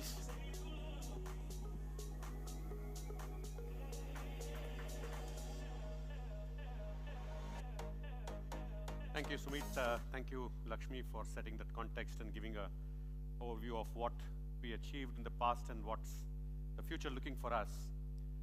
Let me, over the next 20-30 minutes, unveil for you the numbers story. So, end of the day, the proof of the pudding is in the eating, and it's important for all of you to know that this ship is being steered through all these, opportunities and uncertainties in absolutely the right way, and then we are in full control. So I want to start with the first and the most important, statement to say we are absolutely in full control of our KPIs. We were 4 years ago, at a very, very different stage of financial fitness, in this company, and when we unveiled our reimagined strategy and called out financial fitness, and then went on to elaborate the finance strategy, we were, sitting on high levels of gearing. Our ROCE was not all that attractive. Our profitability was, again, not that attractive. 3 years ago, we went and told all of you what's our strategy, and we achieved that strategy, in FY23. In some quarters, actually, we exceeded, right? We also delivered, I think, probably 25.2 was the highest ever EBITDA that we did, north of the range that we operated in. What did we do last year? We invested $610 million back into the business. $250 million of CapEx, and about $360 million of 3 acquisitions back to back after a gap of so many years is what we did last year. And many of you whom I have met, in various conferences or one-on-one, meetings, I've gone on to say this, and I will repeat that again. We've reached where we reached in FY23 not to stay there. And I will talk in the subsequent slide and remind you of our Fit to Grow model. We got there in order to reinvest that back into the business in clear chosen areas, so we can propel the growth and realize all that potential that Lakshmi and Sumit talked about. And therefore, it becomes important for us to get, where we need to get. Yes, in FY24, so we departed from all these KPIs, but absolutely in control, at the helm, and we have a clear line of sight and an action plan to get to these KPIs by FY27. Some of them will come sooner. Yeah, the debt to EBITDA, will come under 2x maybe in the next 6 to 9 months. ROCE will take a little longer because it's a 12-month formula, right? Trailing 12 months is what it happens. So the full effect of the ROCE decline has not yet been factored in. That will happen once October is done, when we did the Color acquisition. And you will see that coming the following year, and EBITDA will come the year after. But by FY27, we will get to, where we want to get. Now that is with a caveat that nothing else changes. If we create value-creating opportunities, whether it is organic or inorganic, we will take careful, and responsible, actions to go and pursue those opportunities. So therefore, that aside, our aim is to get back to these KPIs, and I'll talk them through, a little bit more in detail in the next subsequent slides. A recap of our Fit to Grow model. We will drive profitable, sustainable, competitive, broad-based, and responsible growth. I have my own 5G there. And once we do that, we do create, positive mix, operating leverage, efficiency improvements, and we create that war chest in the company. And we will take that war chest, reinvest back into platform, into innovations, and also a bit of tactical, bolt-on acquisitions. And when you do that, you create opportunities for growth through fixing go-to-market gaps or portfolio gaps. And clearly, the 3 acquisitions that we have done in the last year have all addressed towards portfolio gaps and gave us, more complementarity in the markets that we actually operate by bringing in, new customers. So I want to keep this front and center, because this is the guiding force for us, as the top management, as we take any resource allocations, decisions. And let me then expand this as to what we are going to do. As we have reinvested that money, I now need to rebuild the capacity. so I can reinvest it back, into growth. That's the virtuous circle that I would like to drive. And the building capacity very clearly has, two elements to it. The first element, whether or not the acquisitions, we know that the digital portfolio profitability has been either break-even or negative. And each of those portfolios have a destination margin profile that they need to get to. And each of those portfolios have a glide path of how they are actually getting to that destination portfolio. And each of those glide paths have defined drivers, and the drivers are different from business to business. Some of the drivers may be driving mix, whether you are selling, an OEM product and then, going and selling a service on top of it. Can I replace that with my, own product and, and deliver that? Can I have service packs as a mentality, and when we go that we not only, deliver the product, but also deliver day one, day two service, alongside volume leverage, operating leverage to kick in, automatically costs start behaving very, very differently. So each of those portfolios have a very clear destination margin profile that they need to get to. Let me expand on what Sumit just gave as example. In each of those platforms that we have created, he's talked about two aspects in each of the examples that he actually mentioned. The first is, what is the customer lifetime, value that I can create with multiple other opportunities that I can sell to the customer, because I have just gotten the foot in the door with either a contact center or with a network or any other transformation story. So we have opportunities on all the other three fabrics. I would have entered through one fabric. The second that he mentioned in all the examples that he quoted was our ability to scale this platform, this capability to multiple other customers in that particular industry. So that is clearly the operating leverage that should start reflecting once we are steadfast on execution, are able to replicate that capability to more customers in more geographies. And that gives me the confidence that I will be able to get to the destination profitability for each of those, digital portfolio towers. We need to accelerate the synergies, from the recent acquisition. There's a, separate slide on it, and I'll talk, a little bit more on it. While we do this, we will keep an eye completely on investing our, capacities as well. And this is going to be a very, very tricky play, and more slides will give you confidence as to how we are juggling our resources very optimally, very responsibly in order to drive growth in the organization. We will have absolute clear focus on looking at new business opportunities and ride the mega trends. AI cloud, you heard Lakshmi, we want to invest big. We are ready for it, and we will take all steps in order to, get there. If there are more inorganic opportunities, they are, I don't think at the moment constrained by resources, but they're constrained by my ability to execute. So once we have integrated Switch completely, Kalera completely, then I think I'm ready for, for the next one to happen. And we will, take on more such opportunities. In the last Investor Day, I talked about the principles of how we drive M&A. We are completely committed to those principles. It has to make strategic sense. It has to drive synergies. I am not a PE firm. I'm not here to buy business and sell them later on. They have to be strategic. They have to have business synergies. And finally, they have to come at a good value for us. And when they tick all these three boxes, and when I'm ready to integrate and, and execute them, we will drive, M&A, a lot more harder. That aside, we will continue to invest in innovation and growth.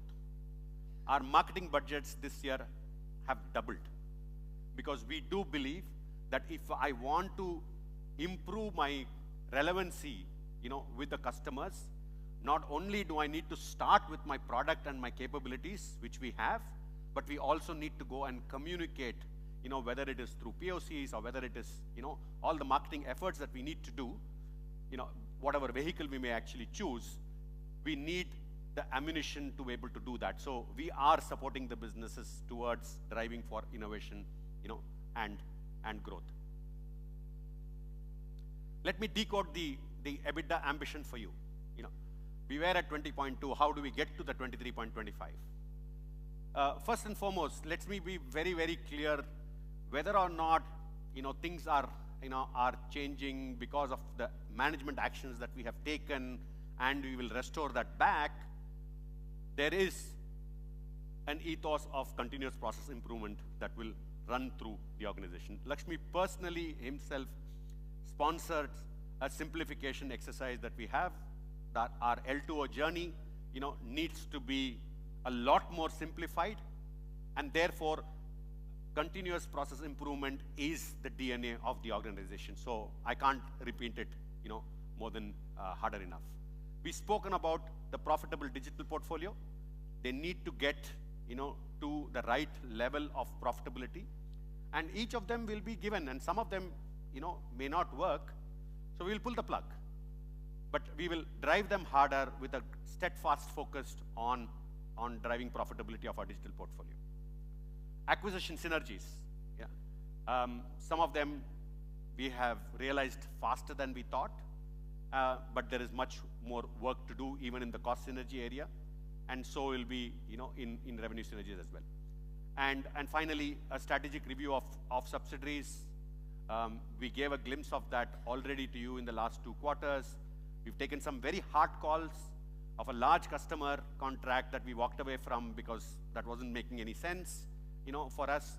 So we will continue to take very, very hard calls on each of our subsidiaries, that we have within the company, TCTS, TCPSL, NetFoundry, and the works. There are quite a few of them, and there's an ongoing strategic review that is actually happening. And once we complete the review and we get confirmed by the board, and I will be having an opportunity to get back to you and communicate, what we intend to do.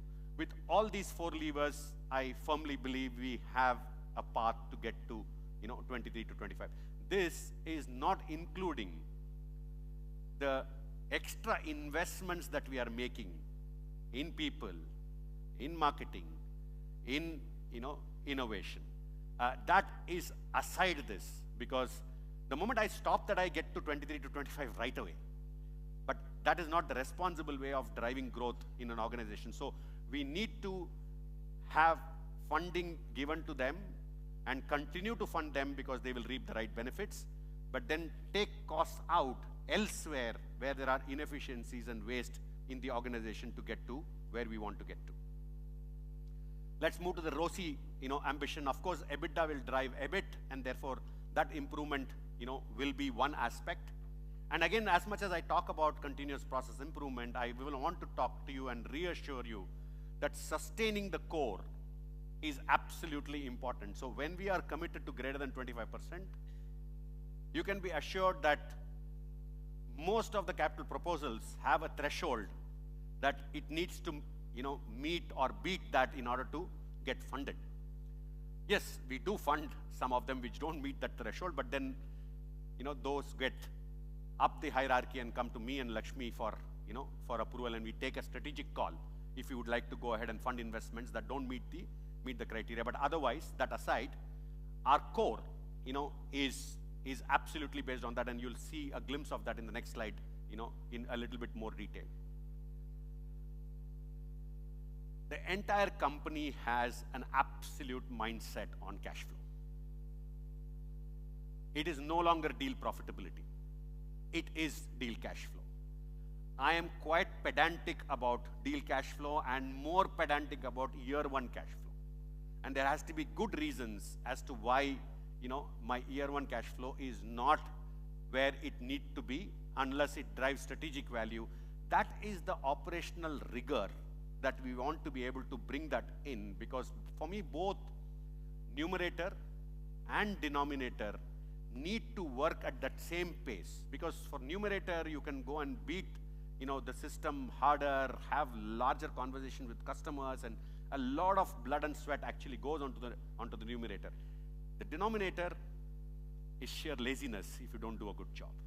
And I think having a hawk eye, on the denominator to ensure that our, capital turnover is, and I don't want to ever get complacent, because it's very easy to go back to that 11.5 that you actually belong to. And we need to have the operational rigor to continue to deliver, greater than 25. I think with these three, we will get back to the greater than, 25% range. The ROI mindset, not just the cash flow, but ROI mindset is again deeply embedded in every operating teams. So maximizing the dollar, of every dollar that we invest is of course, again, being drilled to the core of the DNA of the company. And I want to also make a mention about unlocking value in the balance sheet. And a lot of you have told me balance sheet is done. Again, I don't want to get complacent. And I want to tell you it's half done. There is still more that we can actually extract value, from this company's balance sheet, unless and until I reach a point where every asset in the balance sheet is working towards the ambition, the strategy that Lakshmi has laid out. My job is not fully done. Unless and until every cost in the P&L that is actually sitting is facing the customer and is adding value to the customer, my job is not fully done. So it will always be a continuous exercise, for us to look at both the P&L and the balance sheet, to be nimble, to be agile, to continuously challenge each and every element and bring value to every stakeholder, not just, the people here in this room, but I would say, for me, the more important people, are my customers, and I need to add value to my customers. The moment I have waste in my system, I am probably giving them a higher price or a lower quality or a lower service. And that for me is not acceptable, because I would probably deliver this quarter's number and this year's number. I would not delight them going forward. So that becomes eminently important for, for all of us. Where are we investing? The sustaining CapEx has, again, there is no democracy here. Not every dollar and not the color of the money is not green across the board. Sustaining CapEx, they have a 2% cap. They can't exceed the 2% cap. They need to give me efficiency. The flexibility that they have is they can move between OpEx and CapEx, but that's their envelope. After that, literally, I don't even keep an envelope. Because for me, CapEx and infrastructure are the oxygen for this company. And that's one very important message that we have communicated internally, and I want to be very, very clear here. I mean, like, we've spent 180 million of customer success-based CapEx. I would love it to be 1,800, because these are directly linked to growth. The moment I am getting a customer revenue, a customer order, and I will have to provide a certain capital equipment and amortize that over the tenure of the contract, and as long as deal profitably and deal cash flow makes sense, there is absolutely no limit whatsoever that we would like to do for customer success-based CapEx. So that's an indication. I didn't want to put a percentage there, because percentage for me makes no sense whatsoever. We will drive that as much harder as we can. Continuous investment in new products. Lakshmi, Sumit talked about and referenced. The revenue from our new products has doubled in the last 2 years. 2 years, yeah. And we are continuing to invest in the 0, 1, 3, 30. I mean, you've heard that language spoken by Lakshmi many a times. And we have invested $130 million, against all of those things. See, what I want you guys to walk away from is where we are, what we are, with all of this as net investments that we have actually made that we were otherwise not making. Where we are is despite those investments, whether it is on the balance sheet side or on the P&L side. So 130 million has actually gone into that, and 360 million we spoke about as what we have invested in acquisitions. Very important, I want to be accountable for the monies that we spend. Clearly 3 areas when we drive, while the principles of how we acquire are clear, articulated well to you. After we acquire, what do we do is also very, very crystal clear in my mind. We will drive, cost synergies. In the case of Kalera, a lot of cost synergies have all got extracted, I mean, I would say more than 50, 60% of them have happened in the first, 2 quarters. Delisting from, NYSE, no statutory auditor, kind of, fees, the high fees that we pay with the PCIO, requirements and an SEC regulated company, plus lots of other things that we've actually taken it out. So those are all low-hanging fruits, done and dusted. There are more stuff, to be done, which we are on track, and we will continue to deliver, including, I would say, investing in the right places and taking costs out, from the not so, good places. Driving revenue synergies.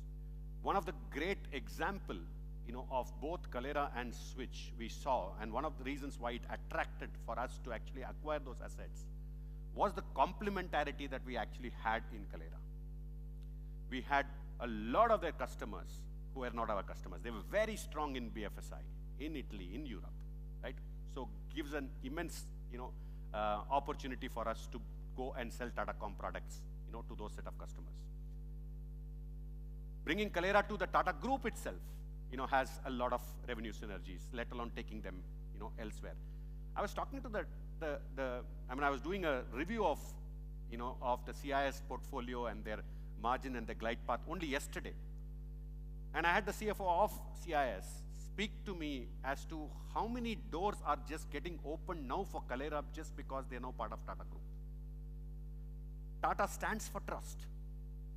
And the moment you actually come in with that trust, it is opening a lot more newer conversations, which otherwise what's not available, especially in this, particular space where there's a lot of fraud traffic that will go through and operators do not take enough care because it, generates the right revenue and dollar.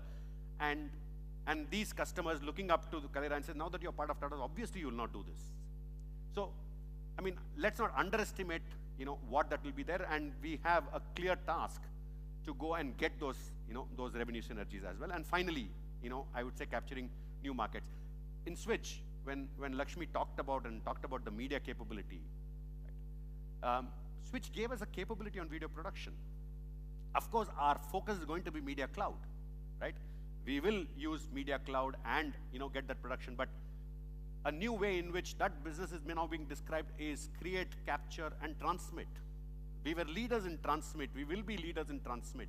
We will use our global network, and our coverage and do that, but there is enough opportunity that's available for create and capture as well in that particular space. And that is the portfolio gap that I talked about, which attracted us, to look at Switch.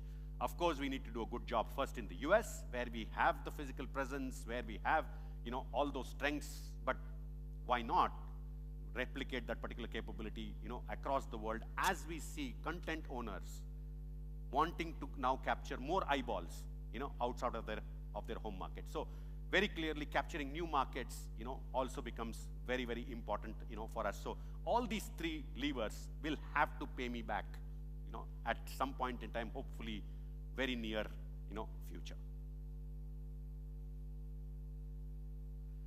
And my final slide. Look, while we do all of those things, I am acutely aware that there are, certain liabilities that I have in my balance sheet, contingent, of course. But at the same time, I also have a lot of pluses in my balance sheet.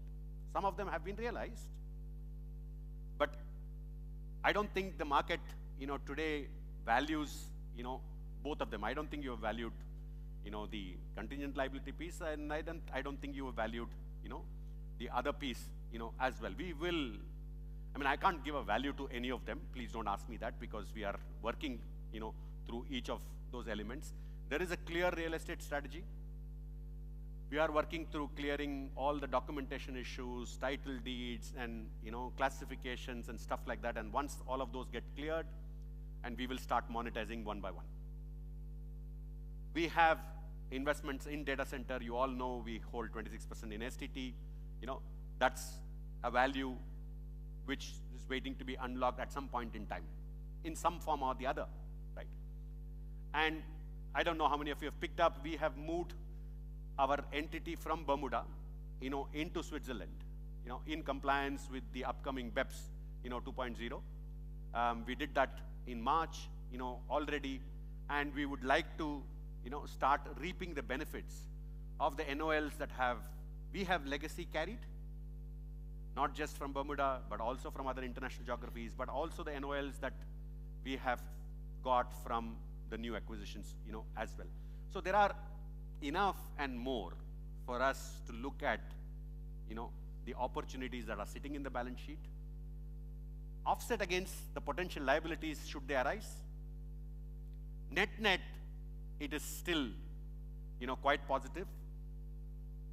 The timing difference, may decide whether it is positive or negative, but timing aside, it is net positive, and that gives me the confidence that any growth proposal that Lakshmi, that Sumit, and my product heads actually bring to the table, I have the confidence that I'll be able to fund them and yet not dilute the financial fitness that we have achieved thus far and remain at that responsible level, going forward.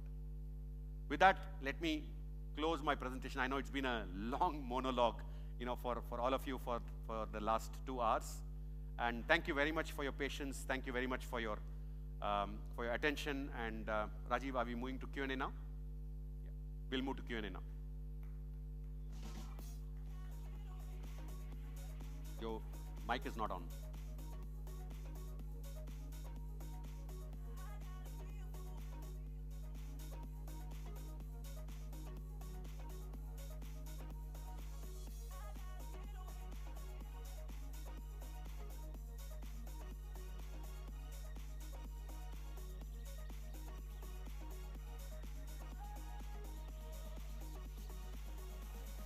Can I ask Lakshmi and Sumit to join on stage?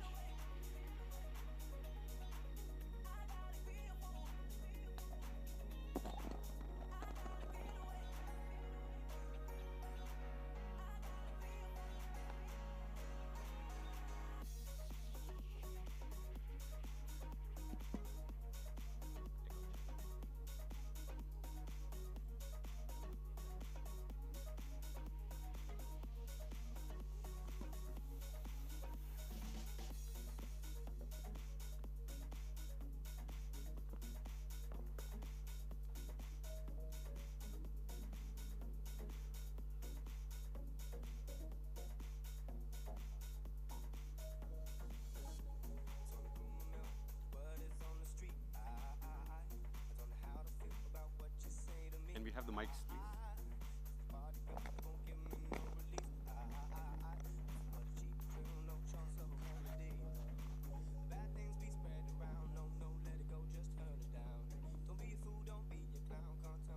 Yeah, I think that's fine. Thank you. Yeah, good evening. Thanks for the detailed presentation. Quite insightful. Two things. One, we are speaking a lot about the AI, adoption of AI into the system. Just wanted to understand, where are we in this entire ecosystem? It is just in the testing phase, or we are doing some commercial application? When are we really seeing commercial out of these AI? Are the customers equally excited about adopting it, or they are just fearful that this can disrupt the market, and hence they need to know it, or they really know the benefit? Where are in this entire ecosystem of AI in adopting, as well as from the customer conversation? I think I presented. No, I think it's. Yeah. So I talked about what we are doing on AI. One is internally, how do we adopt ourselves? That's also a journey, as we understand. I'm assuming many of the enterprises also will be going through the same journey as we are going through internally. People have to become knowledgeable about AI, its applications, how do I use it. The whole data architecture within the company has to be suitable for exploiting AI. If your data is all fragmented and data doesn't make sense, then you will not be able to. So we have been, one is strengthening our own data architectures within our company. We've trained a lot of people. There are areas where we have funded a lot of AI projects internally. And that we are saying how much we are benefiting from. Right? There are matrices that I presented in terms of some soft matrices, and we are also measuring the hard metrics that we can measure in terms of savings that we are able to. When it comes to our products, we are embedding certain AI capabilities. I think your question is more about all the talk that is going on Gen AI and how that will come about, which is where we are launching the AI Cloud. So AI Cloud is targeted to exploit the, if you will, the Gen AI wave. That is where we are targeting for the AI Cloud itself. Today, if you look at the overall market of the AI Cloud and the associated spend, close to about 80% of the spend globally, I'm not talking about India, globally about 80% of the spend is going towards the hardware. So who is winning from that is the likes of NVIDIA and Supermicro. Those are the people who are winning on that. Whereas if you see any other technology, typically if you look at enterprise, their infrastructure and associated license and other spend would be normally not more than 40%. 60% would be on application. Whereas in the AI, from the spend that you can see on the AI Cloud, today 80% is going towards the hardware and only 20%. So that shows us that the number of applications that have been built on Gen AI has not reached the scale of mass adoption by enterprises. So that's one data point that we can infer from. And that also shows the extent to which enterprises are then adopting the Gen AI capability. And to me, that's the biggest indicator of that. But having said that, if I were to map it the other way around, so today, normally in all other technologies, 40% is going towards infrastructure and 60% is going to application. At some point in time in AI also it will flip. And that is when you will see the normal. So today, that is what, so the adoption in enterprises will be today mostly on POCs. It's not into production scale.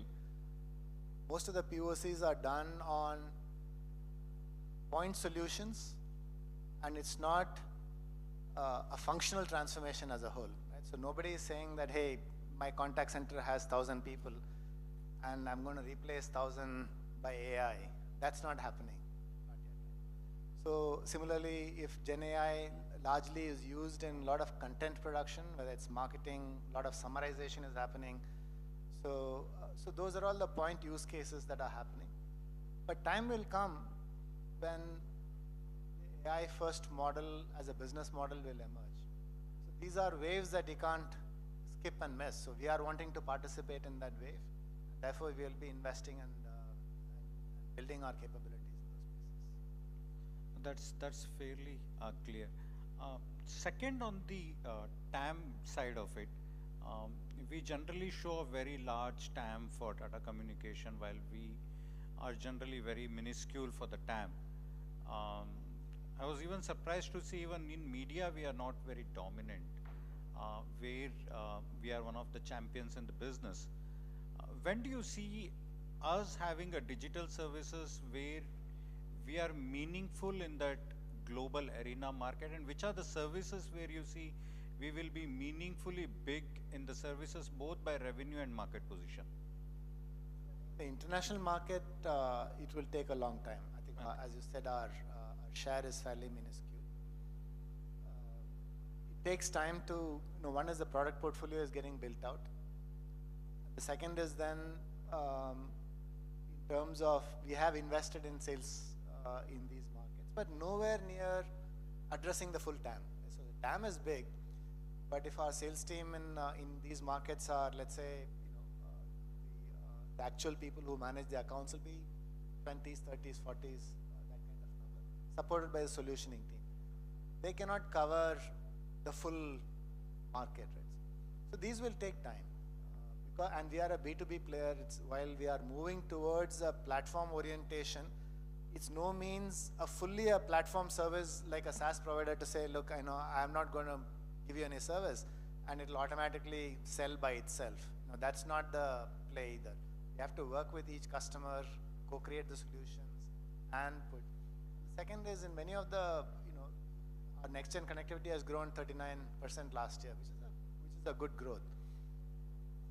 But in the network space, also many customers are not going to replace the entire network with one vendor. So they will have, so if they have today 10 vendors across multiple geographies, they may bring it down to 3 vendors.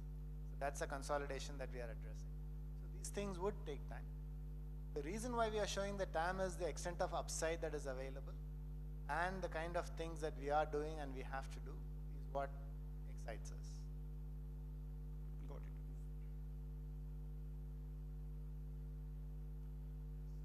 it. One last question from my side.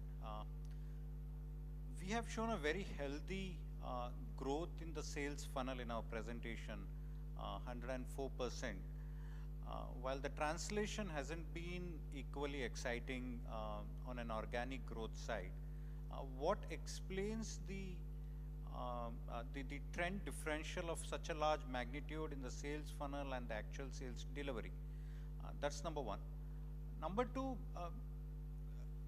I think from last quarter, Lakshmi, you started speaking a lot about awareness in terms of Tata Communication being in a spot where we don't get enough attention to our potential, right? That's had been our pitch.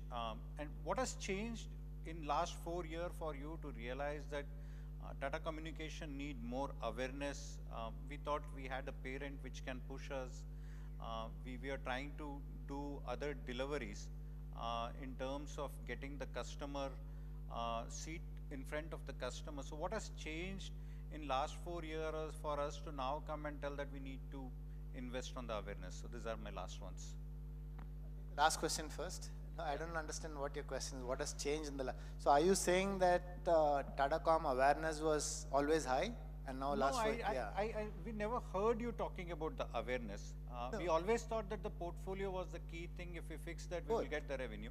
No, it's not as easy and as simple as that. No, if I go back to my years, even other bigger entities within the Tata Group, awareness had to be created step by step. Right? It doesn't happen overnight, and 4 years, 5 years is not a long enough period to create that awareness.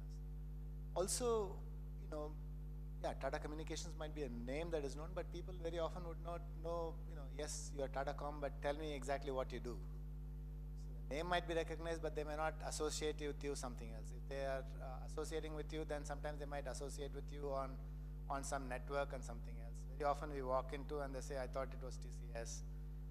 So a lot of those things. So when I say awareness, it is a very long journey that you have to go through. And we have to participate. So our method of creating the awareness is by, 5 years ago, there was maybe 3 analysts covering us, Gartner and maybe 1 or 2 other covering us. Today, as you saw in Sumit's presentation, there are over 30 analysts that are covering us.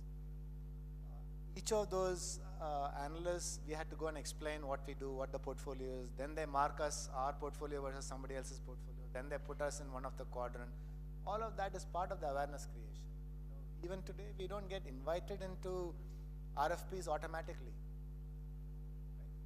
That is not the level of awareness that we have in the market. So we have to go each customers, knock their doors, tell who we are, what we can do, and then we get invited for the RFP. That is what I meant by creating awareness and creating participation. Second is our participation levels also previously in one sector. We were addressing largely the head of networks.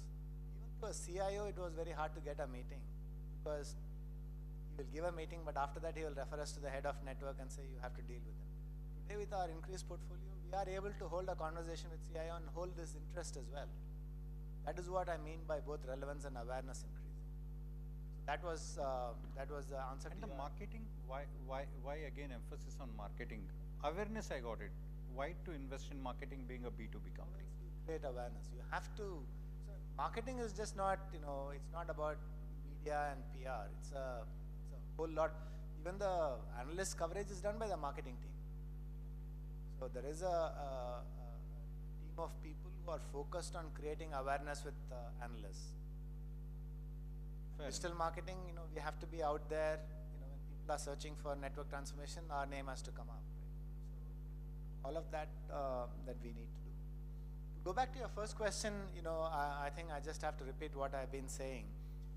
First, test for us is, are we participating in enough opportunities? Are we participating in more meaningful opportunities?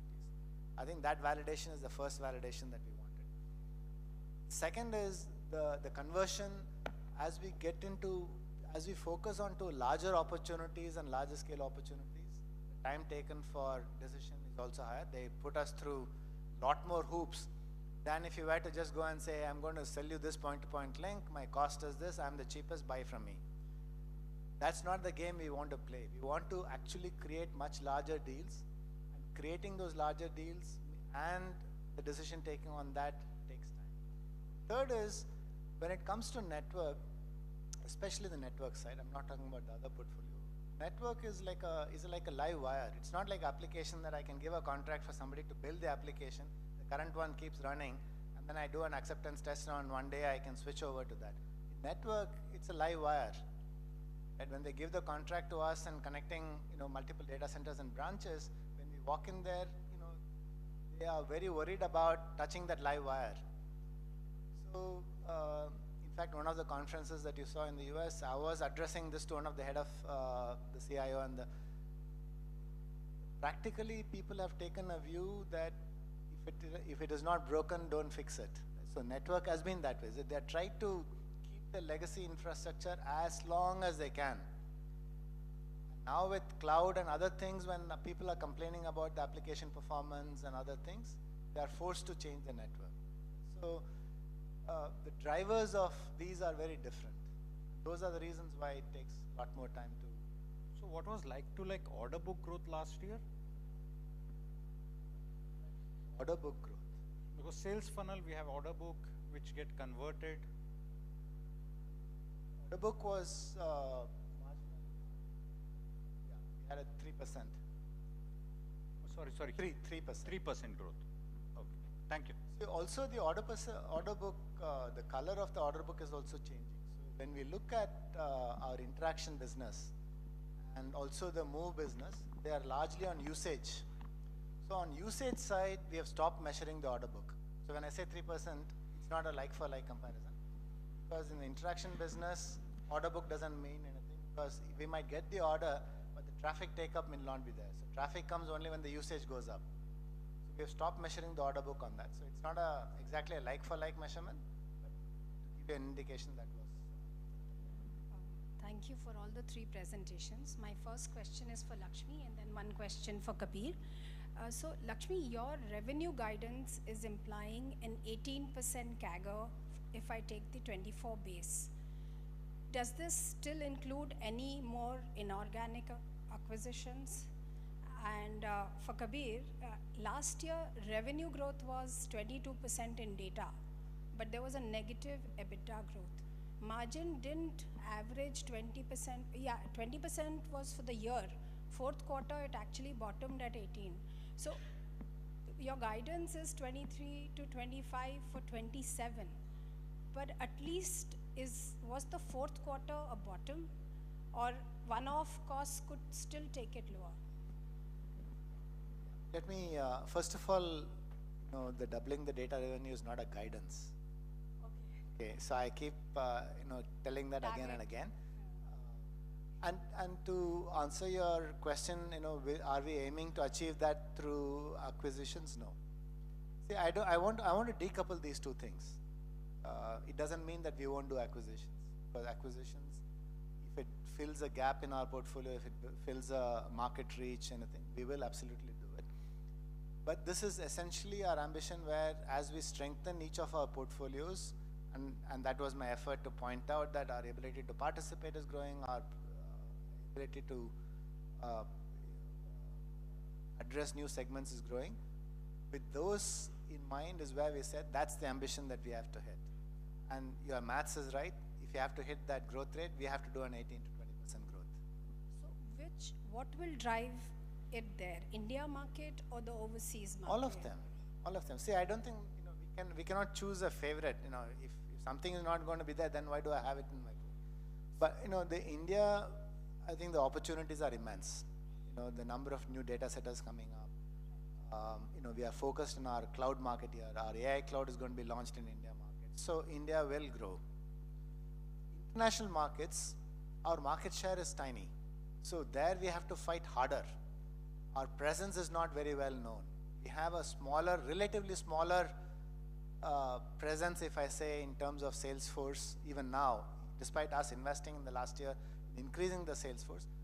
For the size of the market that is available here, we are still tiny. So we would grow in those international markets as a challenger. So both international markets and this will grow. In terms of portfolio, the next-gen connectivity, interaction fabric, the cloud and security, the cloud fabric being in India, but the security is an offering that we are taking across the board, both international and India. All of them will have to go. And IoT fabric is just about taking off. So that is also focused both in India and international. Well, Deepti, you are absolutely right. So Q4 margin was much lower than the average. Will there be a bit of one-offs? Yes, there will be a bit of one-offs as we do the harmonization and restructuring of the merged entities. When we do that, and there will be some redundancies. We've announced first round of it, and then and all of that will bring in a little bit of one-off, but eventually they move to a right destination profile. This year you should see an improvement over over last year. I don't want to give you quarter by quarter guidance whether it will slip a little bit more and then come back up. That is depending on the actions that we take and which quarter what actions happen. But I want to as Rajiv said in the beginning, it's the big picture, right? Look at the big picture in terms of what are the actions that we are actually taking organically and strategically. All those actions are, in fact, the right actions. If tomorrow another asset, for example, comes up and I need to spend $1 million on, on due diligence, of that particular asset, and the accounting tells me that it's an expense that you need to do above EBITDA, that's how I'm going to do. I will try and explain, all of that, and that's the reason why we've, in the commentary, talked about our core, EBITDA margin. Our core EBITDA margins have been pretty much consistent, flat, maybe 10, 20 basis points here, there, but they have been in the 23.7, 23.8, kind of range, which gives you the comfort that the core business is operating at that right level, and it is either these acquisitions or these one-offs that's kind of dragged you and brought you down to 20.2, and they will, get back up. Thank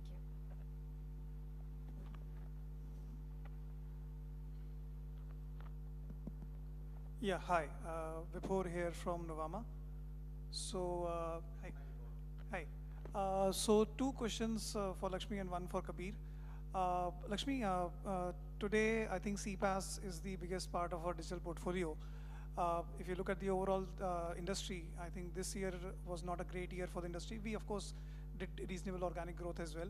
But if you talk about the industry experts and the other competitors, I think there are multiple challenges in the industry as of now. So if you could just take us through how are you seeing this segment for us in the near term. Of course, from a longer term point of view, we have the revenue targets that we've mentioned out.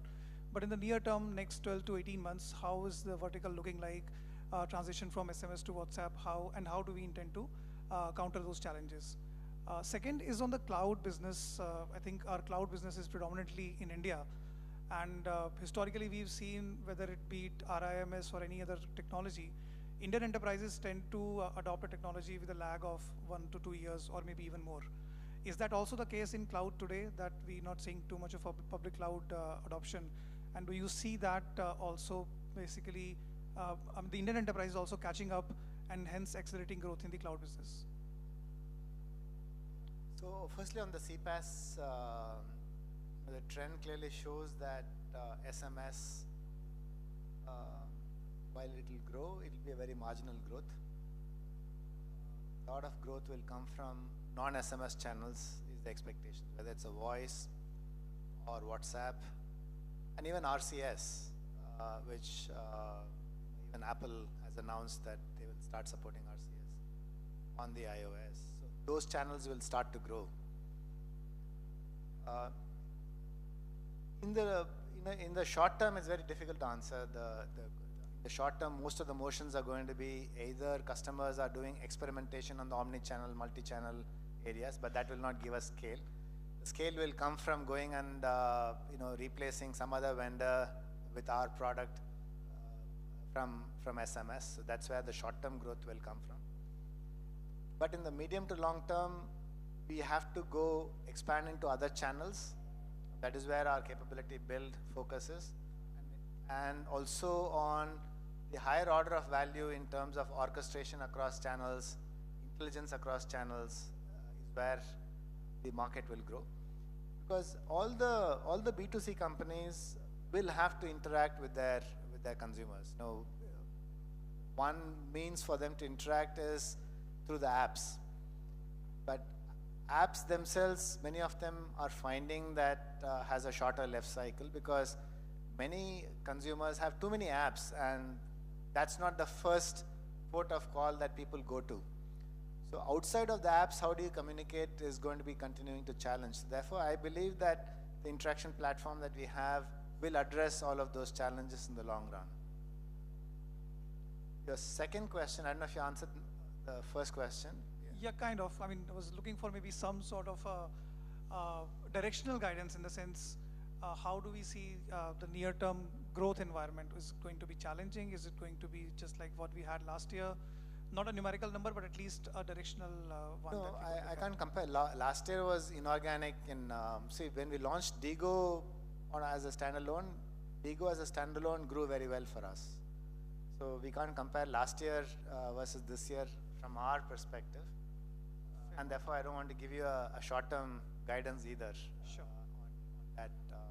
But suffice to say that most of the deals that will be entering, which will get us volumes, are going to be displacement deals.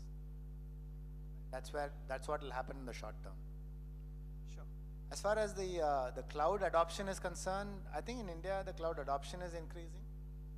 But at the same time, there is also questions. One advantage of being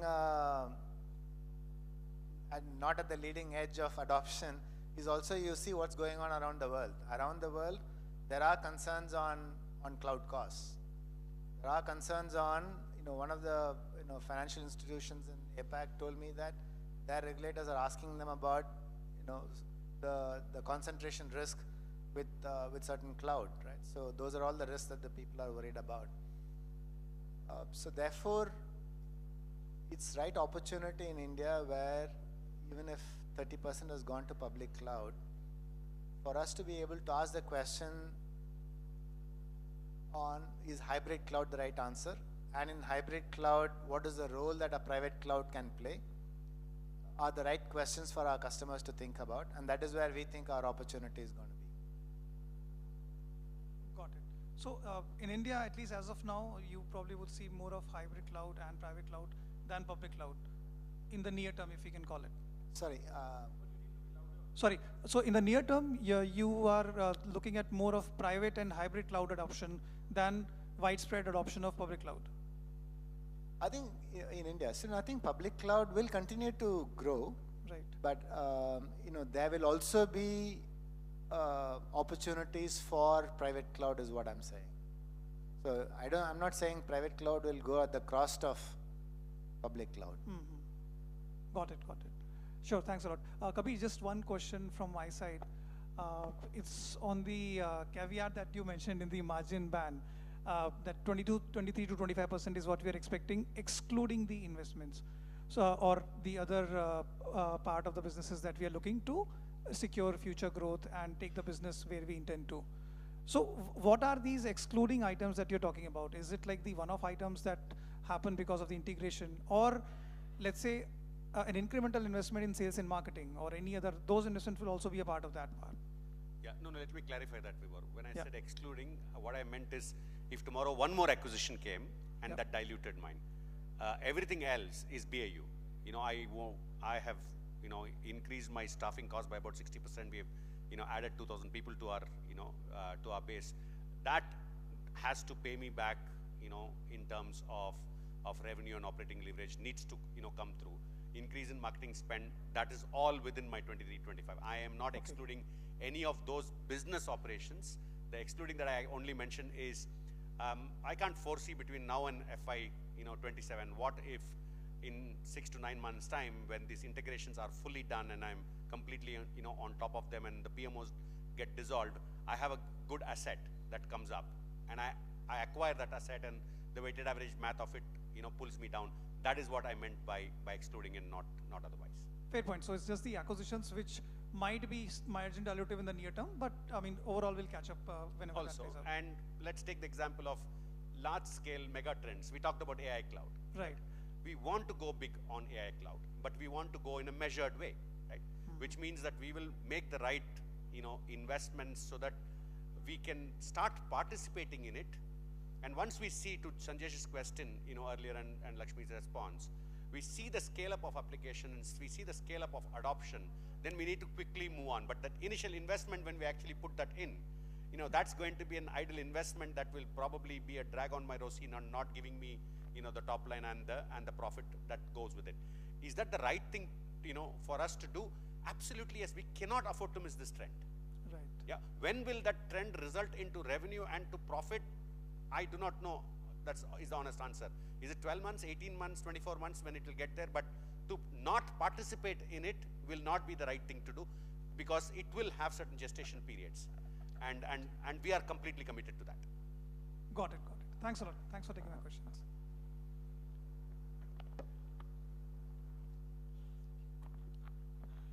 Hi, Vishnu from Singular Capital. Thanks for the opportunity. So I had a very basic question. So in the presentation, you made a point that earlier our value proposition was global connectivity to enterprises, but now we are looking more at national champions. So just wanted to understand, what has triggered this? Is it just a change in the internal mindset of the company and the change in the go-to-market strategy? Or do we have any additional capabilities now that are more relevant to this sort of customers? Thank you. The answer is the latter that you mentioned, and that's what we were trying to present. The expanded portfolio allows us, because earlier our TAM, as you pointed out, was driven by a network lens, and therefore we were looking for customers who were large but global, and global means multi-geography. With the expanded portfolio, which includes the acquisition capabilities we have, and I took some examples of that either in production, on the CIS platform, the international strength that we have built, allows us to now participate with even national champions, as you mentioned, right? And so the example that I took of a large UK retailer is because of the expanded portfolio. So to answer your question, yes, it is more to do with the expanded portfolio, which is allowing us to address new market segments, which include national champions as well. Sure, thanks.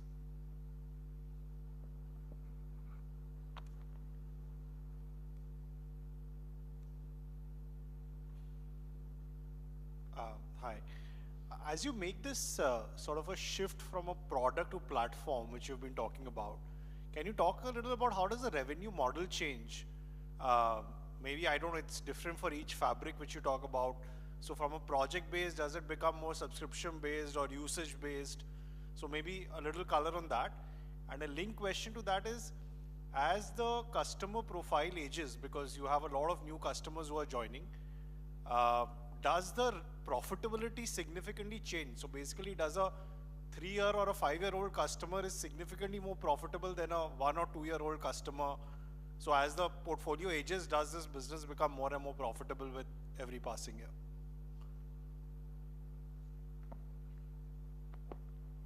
The first question you're asking, as we move towards a platform, has the business model changed from being more a subscription based as opposed to project based, is the question.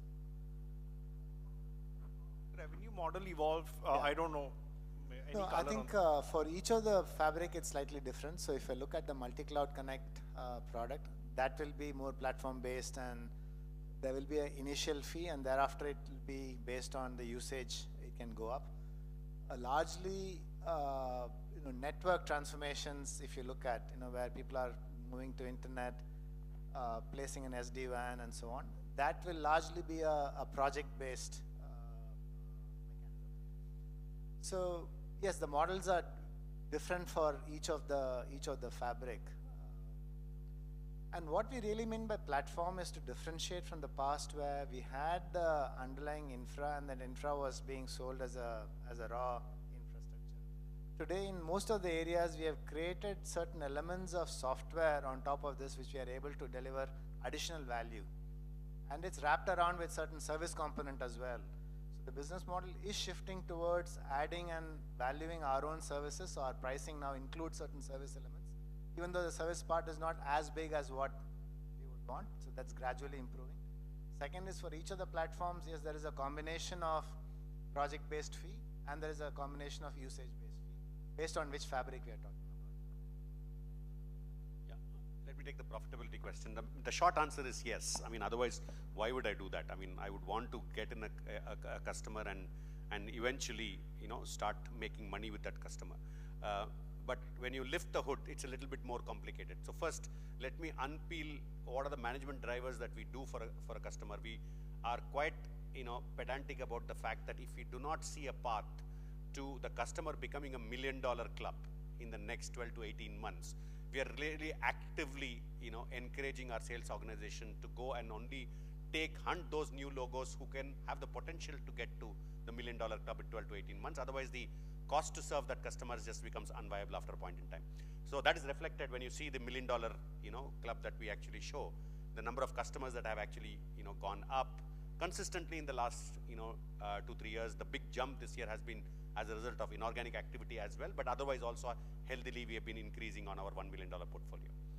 Then the complicated comes a little bit depending on what fabric I enter with. If I'm entering with a network fabric, my EBITDAs are 45 plus. If I'm entering with a digital portfolio, my EBITDAs destination are in the mid-teens. So our ability to able to cross-sell and upsell, to our customers is the one which will actually determine, that profitability. Some of them it will erode if I enter with network and then I add on the digital portfolio. Actually, the weighted average margins of the customer will come down, but my wallet share will increase, my relevance will increase, my stickiness will increase, and therefore I should be able to reduce the churn, which historically hits my network portfolio, and the price erosion that historically hits my network portfolio. The moment we add more and more products to it, I'm able to arrest that particular churn. So that my customer lifetime value, you want to determine that by top line, by margin, by NR, I don't know what is the metric that we want to use. Each of them today speak a healthy progression, and that's the reason why we are doing it, in the first place. Hi. I have a couple of questions. Both of them are a little number oriented, so please bear with me. On the first part, if I look at two parts of your FY27 ambitions, one, you talked about data being 28,000 crores. Second, you talked about digital being 60% of that 28,000 crore. If I combine these two, what I find is that the entire growth that you're talking of has to come from digital. And the rest 10,000 crore business pretty much remains flat or maybe a marginal 2-3% kind of a growth. So is that understanding correct? And that in turn implies almost a 40% CAGR for a digital business. So what gives us that kind of a confidence to grow that digital business at 40%? And what would it take in terms of further investments or people or things like that?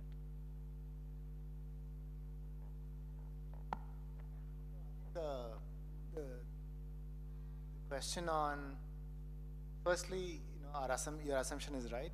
We are driving the digital portfolio growth.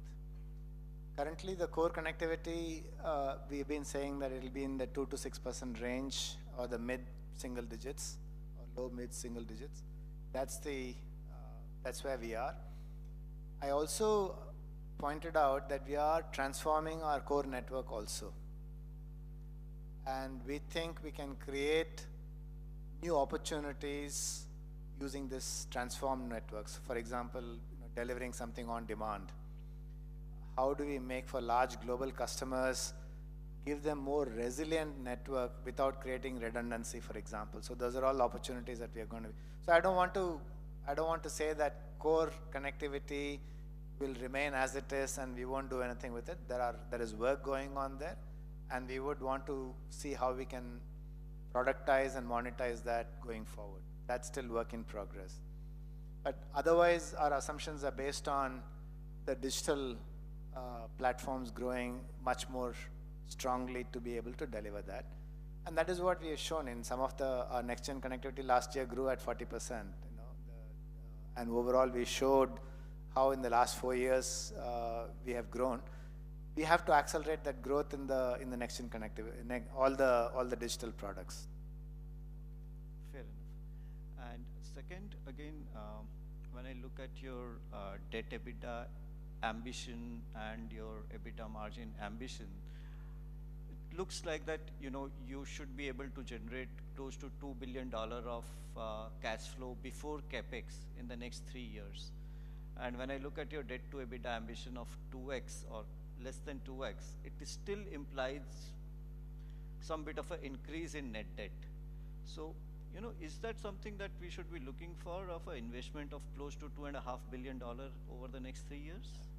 Well, look, I want to continue to invest in this business. My capex to revenue ratio is about around 10 to 11%.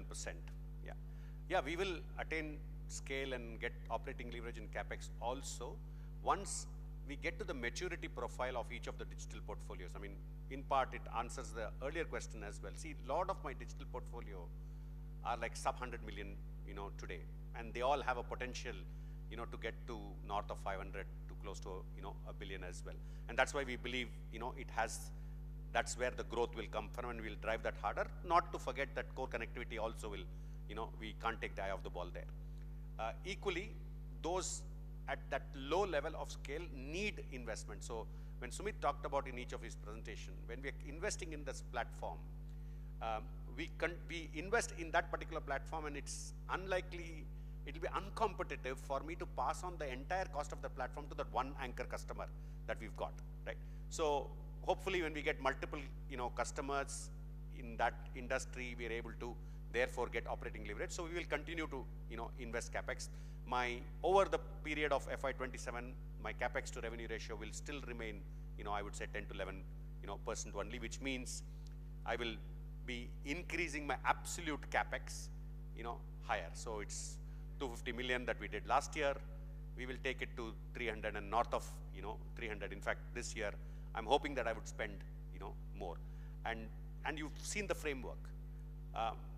There's no democracy. We will have 2% and sustains. Everything else is growth capex.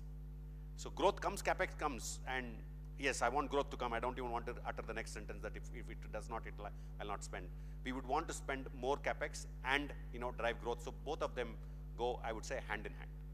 So, sir, when we talk about growth capex, I mean, let's say 10% out of which 2% is sustenance, 8% is a growth capex. And again, if it's growth, I guess it's mostly getting into digital, which translates into almost 80% of the digital revenues being capex or cumulative over next 3 years. Is that the kind of number that we are looking at? Well, I would not want to get into mechanics of it, but if it is product to platform play, and then the platform in the initial years will need investment, and we don't want to shy from, from that investment. And sorry, sir, last question. What is our policy of writing off these product-related expenses? Sorry, I didn't follow. What is our policy of writing off these product-related expenses that we will be doing, or investments that we will be doing? Well, we OPEX them. I mean, they are part of my OPEX. I hardly capitalize, any of them anyway. Yeah, so I was actually, anyway, I can probably take it off. Yeah, let's take it offline. Yeah, thank you. Investment slide is a mix of capex and opex. So not everything is capex there, which Kabir discussed. So do not construe everything as capex. It's an investment we have made. Yeah, hi, Mihir this side from Carnelian. Sir, I just wanted to understand, the Tata Group is working with NVIDIA to develop a supercomputing AI infrastructure. I just wanted to understand what is going to be our role and responsibilities in working with NVIDIA that Tata Group is working with. Second, justly on the Air India, explanation that you provided, that we developed a complete digital enabled contact center. Just wanted to understand, how are these services different versus a pure play IT services? I just wanted to understand, what is the contact element in the Air India example that you gave And third question was on the, data segment growth. I understand that the situation in the market is uncertain, but when, in your opinion, can we once again have a double-digit organic growth? Can it be second half, or would it shift to FY26? Those were the questions. On the AI, I think I mentioned, so we are partnering with NVIDIA to launch our AI cloud in the market. So that's what you're referring to. And the group also has plans. I mean, I don't think, I think the group is investing in AI in multiple areas. Right? So TCS is investing, the other group companies, even at Tata Sons level, looking at what can be done with AI. But the NVIDIA partnership and launching of AI cloud will be with Tatacom. Second question on Air India. Yeah, so on Air India, like we mentioned, what we have helped them initially to start with is on the contact center platform. So to the question, is it more IT services versus platform? It's currently more platform. And that platform capability, because that platform is the ability to scale and the ability to be global. So that's the, the strength of what we bring on the platform. There are small services components that we want to start building. So we have capabilities around the platform to offer services with Air India, and more specifically to Air India, those capabilities, and therefore those services, because this is a transformational long-term project. So I think the opportunity to offer services alongside the platform will grow into those opportunities. So currently what we've offered is the platform, which is the example that we gave. Sure, and just the third question on the data segment growth. I mean, we used to aspire to have double-digit organic data segment growth. I understand that the situation in the market is uncertain, but given your experience, when could we once again start seeing double-digit organic growth on the data side? Could it be second half, or could it be FY26? Look, I don't want to give guidance of near term. I mean, I think I would stay with the strategy and with the big picture. And yes, we exactly know if we need to achieve our ambition of doubling our business, what does that translate, into? So we are acutely aware, of that, and we need to drive that harder. And that's what we do. The macroeconomic trends that you see, not just with us, with the entire industry, entire players are relevant for us as well. So we will still wait through that and deliver our ambition. Sure, yeah, that's it from my side. Thank you.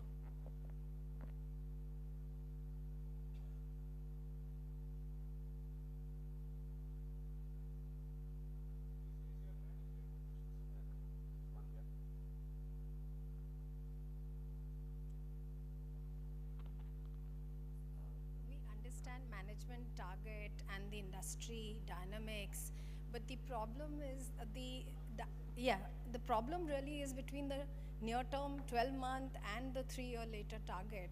There is only one comparable peer available who's growing in double-digit on organic basis, and when we calculate Tatacom's organic growth in the last 12 months, that's actually been very discouraging. So the problem is there that on the outer side we have a 27 target, and then we have a margin target, but there could be one-offs on the way. So we could have a repeat of what we've seen in FY24, where we have a encouraging growth, but all of it because of inorganic, and then we had no EBITDA growth. You're comparing to the India market, and India market, that's why we call out. We have also grown 13%, and all of that is organic. So I think it's hard for you. I mean, you have to do the comparison in the right way. There are different segments. Other players might have a mobility set of related revenues. We don't have that. But in the B2B space, in India market, I think our growth are very comparable, and that's why we called out the India growth numbers, and we showed a double-digit growth. In the international market, you're right, a lot of the growth last year has come from the inorganic side. But in the international market, we have to be realistic. I keep saying that in international market, we are still very small. upside in the room for us to grow is very high. But it's also dominated by a lot of incumbent players where we are going to challenge their positions in those places. Also, the client-side dynamics of changing the network is like touching the live wire. I think we have to understand all of these factors in order to, the reason why we are saying that we are very bullish is, one is the market size available internationally. We are developing our portfolio to be able to address these larger portfolios. Third, we are investing in marketing and sales capabilities to go and target all of those capabilities. Even with those investments, it's nowhere. I mean, to your earlier question, you're saying it's a 50 billion size and why have we this size? We have to, we can't be adding, sales force in these segments to multiple thousands in one go. I think we are a B2B company. Success comes from, and again, my experience shows exactly that. Not many companies have suddenly grown when in that kind of services plus platform kind of a service, right? So we have to address this in a step-by-step fashion. Those are the reasons why I'm saying that we are confident of doing that. Our participation levels are growing. Our ability to address all of those is growing. But market will take its time. We have to do our homework of execution, addressing these customers, participating in these deals. Next will come the winning these deals. Then we have to come to execution to deliver these deals. That's the sequence in which we have to go. So for now that India market has grown already in double digit for you in the last 12 months, is there something on the horizon which can accelerate this, like maybe private enterprise networks, or because the domestic market, you earlier did not want to talk about which of the two segments will grow faster, but do you think we could have a repeat of what we saw in FY24 in the near term? The India market still drives your organic growth? So are you asking me that will we grow 13% next year? No. Could the India growth at least be 13, or could that accelerate in the near term, maybe because of some new development like private enterprise networks being allowed to an operator like That's our goal. Okay, thank you.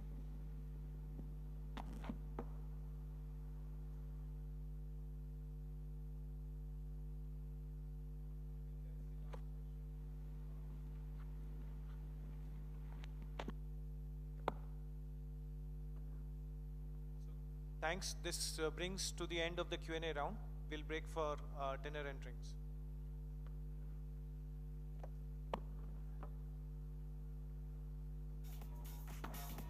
An iPhone has been lost and found outside on the table.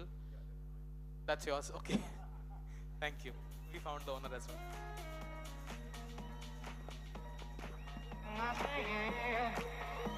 Sunshine.